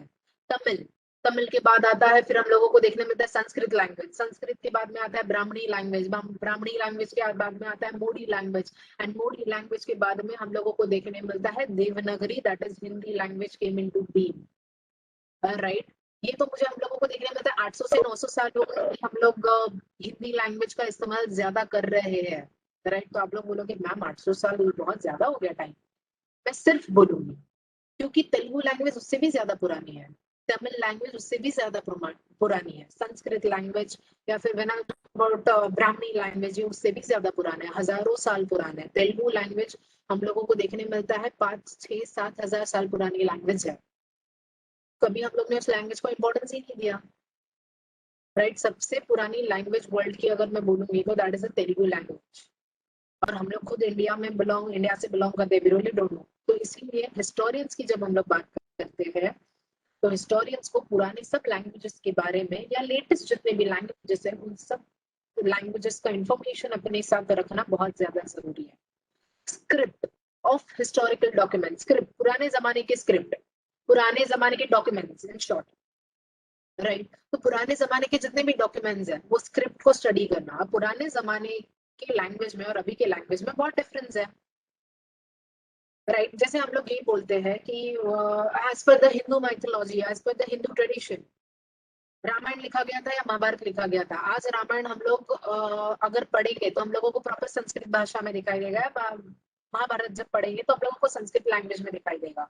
महाभारत हम लोगों को लिखा जो गया है वो हर एक लैंग्वेज में दिखाई देगा। आप बोल रहे हो मैम संस्कृत लैंग्वेज क्या, Mahabharata is in Marathi language, फिर हिंदी लैंग्वेज में है, इंग्लिश लैंग्वेज में है, तेलुगु, तमिल, हर एक भाषा में है महाभारत एंड राम, एग्जैक्टली। तो कोई तो होगा ना जिन्होंने पुराने जमाने में जो महाभारत है, पुराने जमाने का, राइट, जो वेद व्यास जी ने लिखा था, रामायण महाभारत लिखा था, राइट।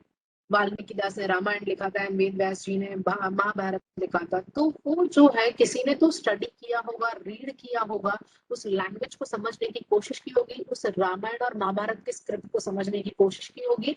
फिर उन्होंने उस टाइम के, जैसे संस्कृत जो है, मोस्ट ऑफ द लोगों ने क्या किया होगा कि भाई यू नो व्हाट, संस्कृत में उसको ट्रांसलेट किया, फिर ब्राह्मणी लैंग्वेज में, फिर मराठी। जैसे फॉर एग्जांपल हम लोगों को देखने मिलता है कि when I talk about the Mahabharata, Mahabharata ये जो किताब है इसको मराठी लैंग्वेज में कन्वर्ट करने वाले थे यू नो व्हाट, संत ज्ञानेश्वर महाराज, महाराष्ट्र में संत ज्ञानेश्वर महाराज ने क्या किया, जितना भी आई मीन संस्कृत स्क्रिप्ट है महाभारत का, वो उन्होंने कन्वर्ट किया इनटू मराठी लैंग्वेज। तो उन्होंने लैंग्वेज स्टडी किया ना, so language study is very much important. And script, historical, पुराने हिस्टोरिकल डॉक्यूमेंट्स को स्टडी करना, तभी का लैंग्वेज समझना, एंड फिर उसको करंट लैंग्वेज में ट्रांसलेट करना या कन्वर्ट करना, ये हिस्टोरियन का काम होता है।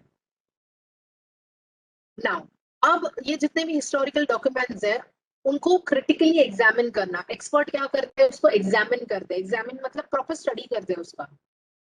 Narrating history is not that easy. History को नरेट करना इतना आसान नहीं होता है। पुराने जितने भी डॉक्यूमेंट्स हैं उनको डीपली स्टडी करना, डीपली एग्जामिन करना, और ऑथेंटिसिटी के बारे में जान के लेना। ऑथेंटिसिटी एज इन सच्चाई, कि इस डॉक्यूमेंट में कितनी सच्चाई है, इस डॉक्यूमेंट में कितनी सच्चाई है, क्या ये सच है या झूठ है, इसके बारे में जान के लेना, राइट। बट कैसे पता चलेगा कि ये सच है कि झूठ है, उसके भी तो कुछ क्राइटेरिया है, उसके भी तो कुछ रूल है। जब पुराने डॉक्यूमेंट्स को स्टडी किया जाता है, राइट, तो वो पुराने डॉक्यूमेंट सच है या झूठ है, इसके बारे में अगर जान के लेना है तो उसका एक तरीका है। वो तरीका क्या है, राइट, सबसे पहले that is lettering style, letter लिखने का तरीका। तो हर एक जमाने में लेटर अपने लिखने का तरीका होता है। अभी हम लोग क्या करते हैं, लेटर मेल के थ्रू सेंड करते हैं ना, ईमेल आ गया है, ईमेल का कॉन्सेप्ट आ गया है ना, अभी इलेक्ट्रॉनिक मेल का कॉन्सेप्ट आ गया है। Full form of email is electronic mail. Electronic mail का कॉन्सेप्ट आ गया है। पहले के जमाने में हम लोगों को देखने मिलता है कि आज से 30 साल पहले पोस्ट ऑफिस हुआ करते थे। जब 30-40 साल पहले post office, post box, postman चिट्ठी लेके आते थे, राइट। मेल का मतलब हम लोगों को देखने मिलता है लेटर एंड फिर उसको मेल करना, ये कॉन्सेप्ट था। उससे पहले भी हम लोगों को देखने मिलता है कि अगर मैं उससे भी पहले की बात करूं तो आप लोगों को सबको पता है कबूतर एंड ऑल, रनर्स हुआ करते थे। हर एक जितने भी बड़े बड़े राजा महाराजा थे उनके पास रनर हुआ करते थे। तो सबका लेटर लिखने का तरीका अपना अपना होता है। लेटरिंग स्टाइल से जितने भी हिस्टोरियंस हैं उनको पता चलता है कि ये लेटर कौन से दौर में लिखा गया है। ऑथर स्टाइल ऑफ राइटिंग, हर एक ऑथर की अपनी अपनी स्टाइल होती है राइटिंग की। जैसे आपकी खुद की अपनी हैंड राइटिंग होती है, राइट। आपके हैंड राइटिंग से टीचर्स पहचानते हैं कि ये इस पर्टिकुलर बच्चे की नोटबुक है, ये इस पर्टिकुलर बच्चे की नोटबुक है। वैसे ही हर एक ऑथर का अपना अपना लिखने का तरीका होता है। फिर manufacturing date, manufacturing date as in वहां पे लिखा जाता है कि ये कब पर्टिकुलर डॉक्यूमेंट जो है कब पब्लिश हुआ था, कब लिखा गया था एंड ऑल। फिर हम लोगों को देखने मिलता है टाइप ऑफ पेपर। पेपर का भी टाइप होता है। जैसे आपको अभी यू नो व्हाट एकदम फाइन क्वालिटी का पेपर का क्वालिटी दिखा है, पेपर का क्वालिटी एकदम फाइन क्वालिटी होता है।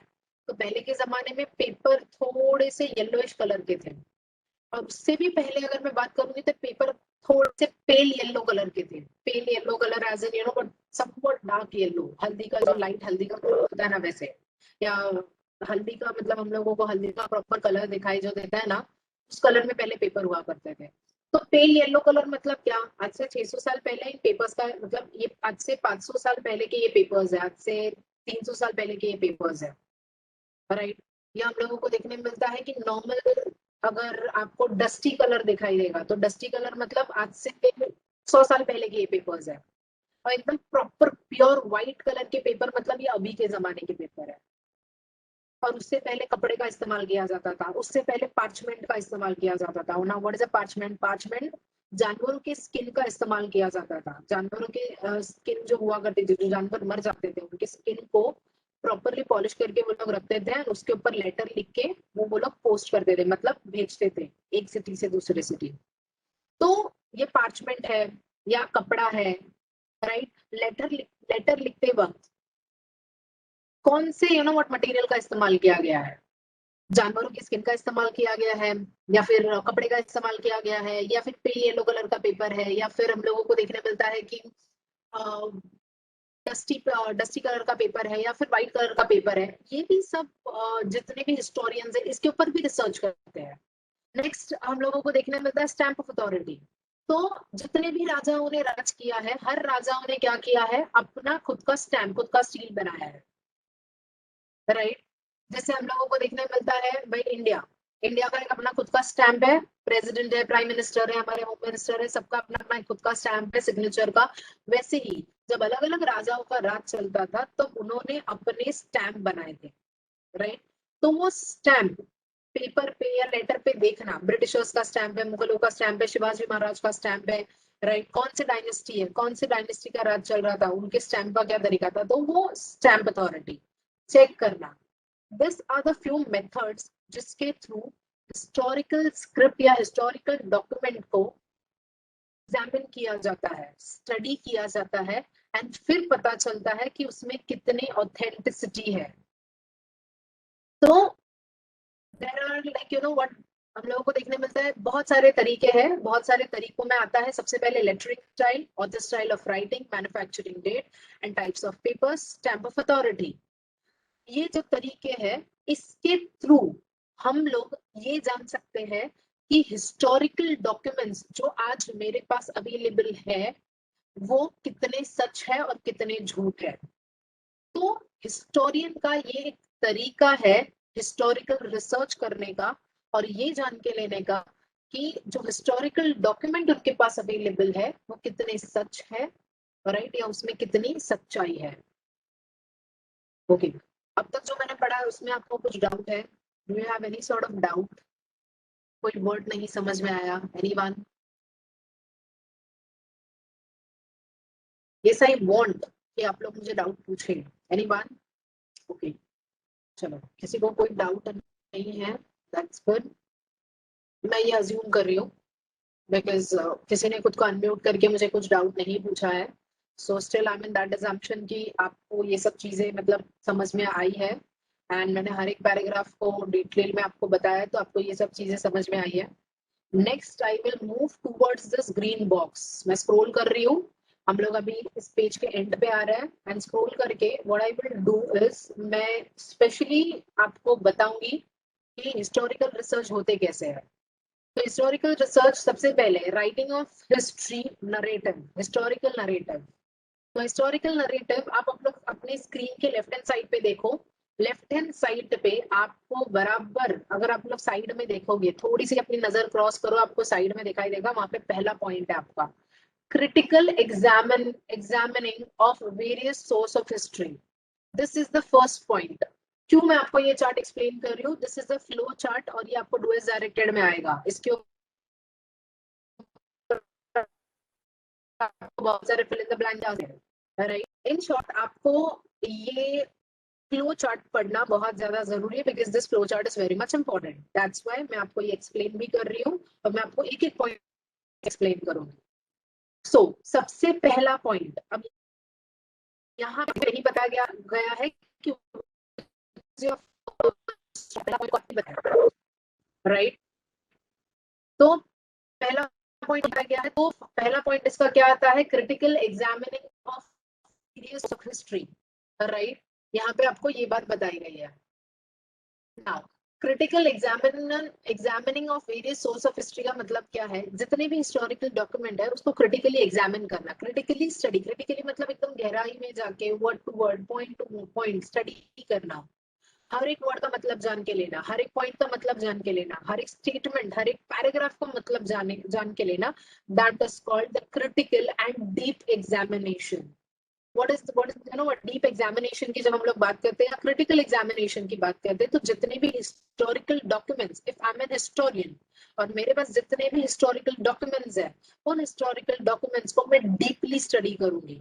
हर एक वर्ड, स्टेटमेंट, पैराग्राफ, राइट, हर एक टॉपिक को डीपली स्टडी करूंगी। डीपली एग्जामिनेशन मतलब मैं उसको डीपली रीड करूंगी, एंड फिर वो डीपली रीड करने के बाद, because that is the only source I have with me.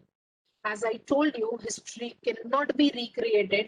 That's why वो जितने भी किताब है या documents है, that is the only source I have with me. If I'm an historian and I'm doing historical research, तो मेरे पास सिर्फ और सिर्फ क्या है? मेरे पास वो किताब जो है, that is the only source I have with me, जिसको मुझे deeply examine करना है, and फिर मुझे conclusion पे आना है कि past में ये हादसा हुआ था या नहीं हुआ था, right? नाउ नेक्स्ट पॉइंट की जब हम लोग बात करते हैं तो आपका नेक्स्ट पॉइंट क्या है? नेक्स्ट पॉइंट ऊपर देखो, हिस्टोरिकल रिसर्च के नीचे नीचे जो आपका नेक्स्ट पॉइंट है वही आपका सेकंड पॉइंट है। Now examine the relevant reference of available historical information. जितनी भी available historical relevant historical information है उसके ऊपर क्या भाई, इंफॉर्मेशन हिस्टोरिकल रिसर्च करने से पहले हम लोग को क्या करने का है भाई, जितने भी हमारे पास अवेलेबल, अभी सपोज फॉर एग्जांपल अगर मुझे मराठा हिस्ट्री के बारे में लिखना है, मराठा हिस्ट्री एग्जांपल दे रही हूँ मैं आप लोगों को, फॉर एग्जांपल मैं हिस्टोरियन हूँ और मुझे मराठा हिस्ट्री के बारे में लिखना है। सो मराठा हिस्ट्री में आता है, सबसे पहले आते हैं शिवाजी महाराज, मैं उनके बारे में लिखूंगी, राइट। फिर उनके बाद में पूरा उनका और उनके बेटे जो थे, उनके दूसरे बेटे थे, फिर उनके बेटे, फिर उनके बेटे, right. So in short I am writing about the Maratha history. तो मराठा हिस्ट्री मैं सबसे पहले एक किताब पढ़ती हूँ, तो उसमें मुझे पूरा detail information about the Marathas. But क्या वो एक किताब काफी है मुझे मराठा हिस्ट्री लिखने के लिए? No, not at all, it's not possible, like काफी नहीं है।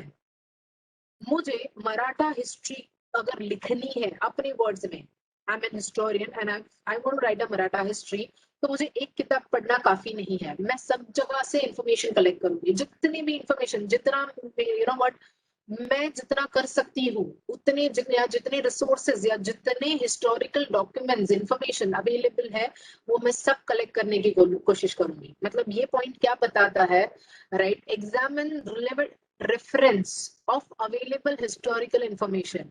मतलब एग्जाम्पल में ही फिर से मैं आऊंगी, दैट इज अगर मुझे मराठा हिस्ट्री लिखनी है और उसके रिलेटेड जितने भी रिलेवेंट सोर्सेज है या जितने भी रेलेवेंट इंफॉर्मेशन है, मराठा हिस्ट्री के रिलेटेड जितने भी रेलेवेंट इंफॉर्मेशन है, वो सब इंफॉर्मेशन मैं सब जगह से कलेक्ट करूंगी, उसको डीपली एग्जामिन करूंगी और एग्जामिन करने के बाद मैं अपनी किताब लिखूंगी। समझ में आया? Now your next point, collecting historical information, highlighting the process that leads to historical transition, carrying out comparative analysis. Now ये point क्या बोलता है कि जितने भी available resources है वो सब available resources को collect करना, उसको डीपली एग्जामिन करना, राइट, और उसमें ट्रांजिशन देखना, ट्रांजिशन एज इन चेंज। जैसे मराठा हिस्ट्री मैं खुद लिख रही हूँ, I am going to write Maratha history, but उससे पहले मैं अलग अलग ऑथर की किताब पढ़ूंगी। ये पॉइंट क्या बोलता है, ये पॉइंट ये बोलता है, if I am a historian, example दे रही हूँ, if I am a historian या कोई भी हिस्टोरियन है, अगर किसी भी हिस्टोरियन को हिस्ट्री लिखना है, so what that historian is going to do, वो अलग अलग ऑथर के या अलग अलग डॉक्यूमेंट को स्टडी करेगा और उस डॉक्यूमेंट में जितने भी हाईलाइटिंग पॉइंट है उसके ऊपर ज्यादा ध्यान देगा, मतलब पॉइंट्स को हाईलाइट करेगा। that particular author, that particular, sorry, not that particular historian who is going to write a history, वो क्या करने वाला है, पुराने ऑथर्स जो है उनकी किताब रीड करेगा और उस किताब में जो भी हाईलाइटिंग पॉइंट है उसको अंडरलाइन करेगा, राइट, एंड उसमें ट्रांजिशन देखेगा, ट्रांजिशन एज इन चेंज देखेगा। कि जैसे फॉर एग्जाम्पल हम लोगों को देखने मिलता है एक ऑथर ने XYZ ऑथर ने मराठा हिस्ट्री लिखी है, ABCD ऑथर ने मराठा हिस्ट्री लिखी है, राइट। तो मैं ये देखूंगी कि XYZ जो ऑथर है उसने मराठा हिस्ट्री कैसे लिखी है और जो ABC जो ऑथर है उन्होंने मराठा हिस्ट्री क्या लिखी है और दोनों में चेंजेस क्या है, दोनों में यू नो व्हाट सिमिलैरिटीज क्या है या चेंज क्या है, अलग क्या है, डिफरेंट क्या है। सिमिलर पॉइंट्स भी देखूंगी मैं, क्योंकि मैं भी मराठा के ऊपर हिस्ट्री लिखने वाली हूँ, आई एम एन हिस्टोरियन। तो मैं दोनों भी ऑथर के किताब देखूंगी, उसमें सिमिलैरिटीज भी देखूंगी और चेंजेस भी देखूंगी, राइट। एंड मैं इस तरीके से उसको क्या करूंगी, एनालाइज करने वाली हूँ, कंपेरिजन करूंगी मैं, राइट। और प्लस जो मराठा हिस्ट्री के ऊपर डॉक्यूमेंट्स अवेलेबल है अलग अलग म्यूजियम, अलग अलग आर्काइव, अलग अलग लाइब्रेरीज में, वो भी मैं देखने वाली हूँ, I am going to you know what see that, and फिर मैं किताब लिखूंगी। तो मैं कंपेयर कर रही हूँ ना, मैं बुक्स, डॉक्यूमेंट्स, सब जितने भी डॉक्यूमेंट्स है, बुक्स है, उनको क्या कर रही हूँ, मैं पढ़ रही हूँ, सब कंपेयर कर रही हूँ, राइट, और क्रिटिकल एग्जामिन कर रही हूँ, कंपेयर कर रही हूँ, और फिर मैं अपनी हिस्टोरिकल आई मीन अपनी किताब लिख रही हूँ या फिर मैं हिस्टोरिकल रिसर्च कर रही हूँ। Next is understanding the reference regarding time and space of given historical event and also various conceptual frameworks used in historical research method. Now, understanding the reference regarding to the time and space. क्यों तभी के जमाने में ऐसा लिखा गया था, या तभी के जमाने में ये हादसा क्यों हुआ था, राइट? जैसे कोई पर्टिकुलर हिस्टोरिकल इवेंट है, जैसे for example when you ask me that ma'am Mahabharat सच में हुआ था, तो ऑब्वियसली मैं उस पर हाँ भी बोलूंगी या ना भी बोलूंगी। तो वो आप बोलोगे कि मैम आप ऐसे कैसे बोल रहे हो, ऑब्वियसली ना, बिकॉज हमारे जो एंसेस्टर्स है वो ये बोलते हैं कि महाभारत हुआ था, but as per the historical research मैं ये बोलूंगी कि प्रूफ क्या है। I am going to ask an question कि इसका प्रूफ क्या है, आपके पास कोई प्रूफ है?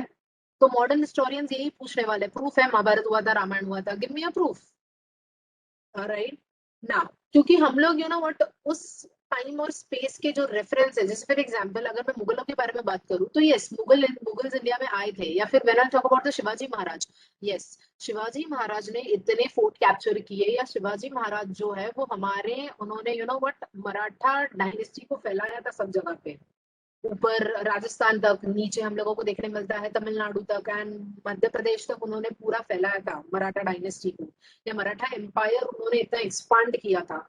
तो उसका प्रूफ आज भी अवेलेबल है, वो सब डॉक्यूमेंट्स आज भी अवेलेबल है जो ये बताते हैं that Shivaji Maharaj and Maratha dynasty used to exist, right now.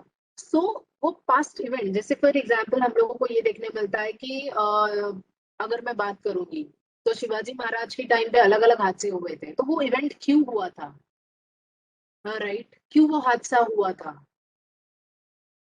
वो टाइम और स्पेस के बारे में मुझे क्या करना है, सोचना है। ये पॉइंट क्या बोलता है कि पर्टिकुलर कोई इवेंट हुआ था, जैसे फॉर एग्जांपल महाभारत हुआ था या रामायण हुआ था, तो मुझे उस टाइम स्पेस के बारे में सोचना है, एक कॉन्सेप्चुअल फ्रेमवर्क बनाना है। जैसे आप लोग कॉन्सेप्ट यहाँ पे कैसे कॉन्सेप्ट चार्ट आपको स्क्रीन पे दिखाई दे रहा है, वैसे ही एक फ्रेम बनाना है, मुझे एक कॉन्सेप्चुअल चार्ट बनाना है, और मुझे हर एक पॉइंट में देखना है, कंपैरिजन देखना है कि महाभारत हुआ था तो उसका प्रूफ क्या है।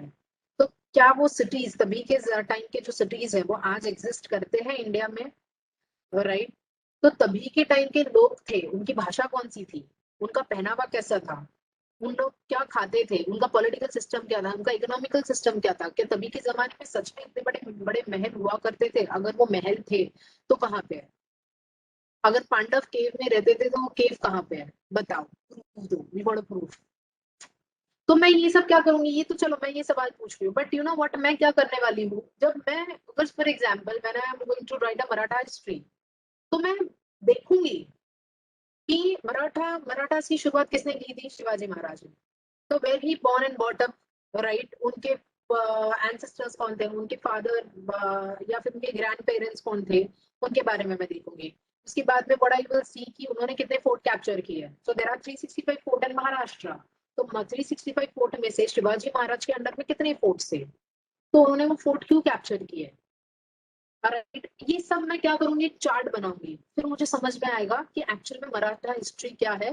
फिर ये मेरा मेथड हो जाएगा, मैं उसका चार्ट बनाऊंगी, कॉन्सेप्ट चार्ट बनाऊंगी, फ्लो चार्ट बनाऊंगी, राइट? या मैं अपने तरीके से उसको लिखूंगी, तो that is my type of writing history, वो मेरा तरीका है हिस्ट्री लिखने का, राइट?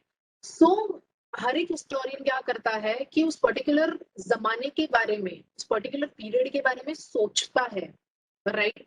सोचता है, फिर उसके बाद में वो अपना एक कॉन्सेप्ट रेडी करता है, अपना एक मेथड रेडी करता है, एंड फिर हिस्ट्री लिखता है। नाउ या second last point, formulating relevant question in the view of historical reference. जितनी भी हिस्टोरिकल किताबें हैं या हिस्टोरिकल बुक्स है मेरे पास, या फिर हिस्टोरिकल डॉक्यूमेंट्स अवेलेबल है, या जो भी हिस्टोरिकल सोर्सेज मेरे पास अवेलेबल है, उन सोर्सेज को क्या करना, पढ़ना, डीपली एग्जामिन तो मैंने कर लिया, स्टडी कर लिया, पढ़ लिया, मैंने अपना एक कॉन्सेप्ट भी रेडी कर लिया, अब मैं उसके ऊपर सवाल पूछने वाली हूँ। जैसे आप एक टॉपिक पढ़ते हो तो आपको एंड में एक्सरसाइज में क्वेश्चन आता है, क्यों क्वेश्चन आता है? हाँ, आपका टॉपिक पढ़ के हो गया, वो एक्सरसाइज के क्वेश्चन प्रूफ है ना कि भाई ये टॉपिक पढ़ के हो गया, अब ये टॉपिक मुझे समझ में आ गया, अब मैं इसके ऊपर आंसर्स लिख सकती हूँ।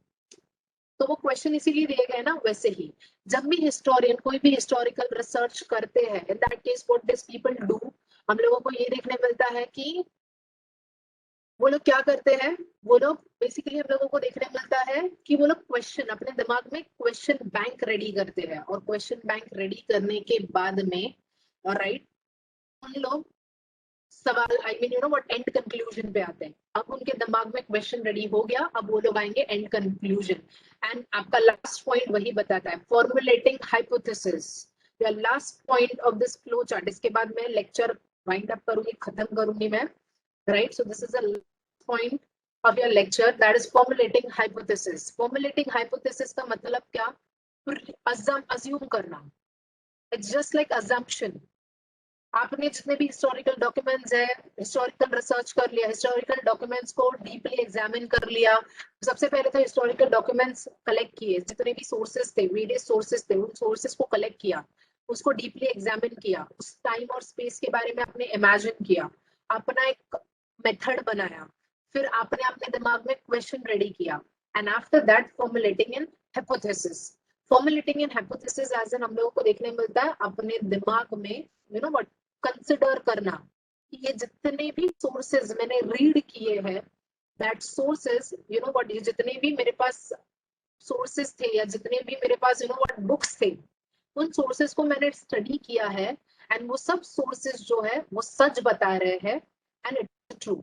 तो मैंने कंसिडर किया ना, because history can not be recreated. उस टाइम और स्पेस में हम लोग जा नहीं सकते, राइट। लेबोरेटरी नहीं है जहाँ पे हम लोग एक्सपेरिमेंट कर सकते हैं। तो हिस्टोरिकल रिसर्च करते वक्त मैं हर एक हिस्टोरिकल डॉक्यूमेंट को डीपली स्टडी करने वाली हूँ, एग्जामिन करूंगी, अपना एक कॉन्सेप्ट रेडी करूंगी, और फिर मैं अपने दिमाग में ये कंसिडर करूंगी। क्या कंसिडर करने वाली हूँ मैं अपने दिमाग में? कि ये जितने भी सोर्सेज मेरे पास थे और मैंने जो एग्जामिन किए हैं, इट्स ट्रू, और अब ये मेरा कंक्लूजन है, और ये मैंने हिस्टोरिकल रिसर्च किया है, and I am done with the historical research, and हो गया मेरा सब कुछ, राइट। सो ये आपका पहला टॉपिक था। आई नो दैट कि आपको थोड़ा सा बोर हुआ रहेगा, बट अगर आपको इसमें पढ़ने में इंटरेस्ट भी आपको उतना ही आएगा। ये साल का जो आपका हिस्ट्री है, आपको पढ़ने में भी उतना ही मजा आएगा, क्योंकि बहुत सारे टॉपिक इंटरेस्टिंग है, बहुत सारे क्या सभी टॉपिक इंटरेस्टिंग है। अब तक जो फर्स्ट क्लास से लेकर 9th क्लास तक आप लोगों ने हिस्ट्री में नहीं पढ़ा था, वो सब चीजें आप लोग अभी पढ़ने वाले हो। तो आपको एक्चुअली ये रिग्रेशन नहीं होगा कि हम लोग हिस्ट्री क्यों पढ़ रहे हैं, या फिर इन फ्यूचर आप लोग कभी ये सवाल नहीं पूछोगे कि मैम हिस्ट्री पढ़ना ही क्यों है, राइट। शायद ये साल का हिस्ट्री पढ़ने के बाद आप लोगों को हिस्ट्री पढ़ने में और भी थोड़ा मजा आएगा, right. So that's it for the day. आपको अगर कुछ भी डाउट है, you have you know what any sort of doubt, कोई वर्ड नहीं समझ में आया, कोई पैराग्राफ नहीं समझ में आया, you can ask me in the next lecture। 9th में जो हुआ था वो 10th में प्लीज रिपीट मत करो, बिकॉज 9th में आप लोग डाउट नहीं पूछते थे, राइट। ऐसे नहीं है कि यू नो व्हाट मैं जो पढ़ा रही हूँ आपको समझ में नहीं आ रहा है, बट आई वांट ना, मोस्ट ऑफ द टाइम ऐसे होता है कि हम लोगों को वर्ड पैराग्राफ नहीं समझ में आते हैं, हम लोगों को उसको 2 बार एक्सप्लेनेशन मिला तो हम लोगों को समझ में आता। तो आपको अगर कुछ भी डाउट रहेगा, you can ask me in the next lecture, right. अभी जो मैंने पढ़ा है, आज जो मैंने पढ़ाया है, that's it for the day. And sorry, मैंने आप पहले ही लेक्चर में आपको बहुत कुछ पढ़ाया है, एंड आपका टाइम भी एक्सटेंड किया, sorry for that. That's it for the day, have fun, bye.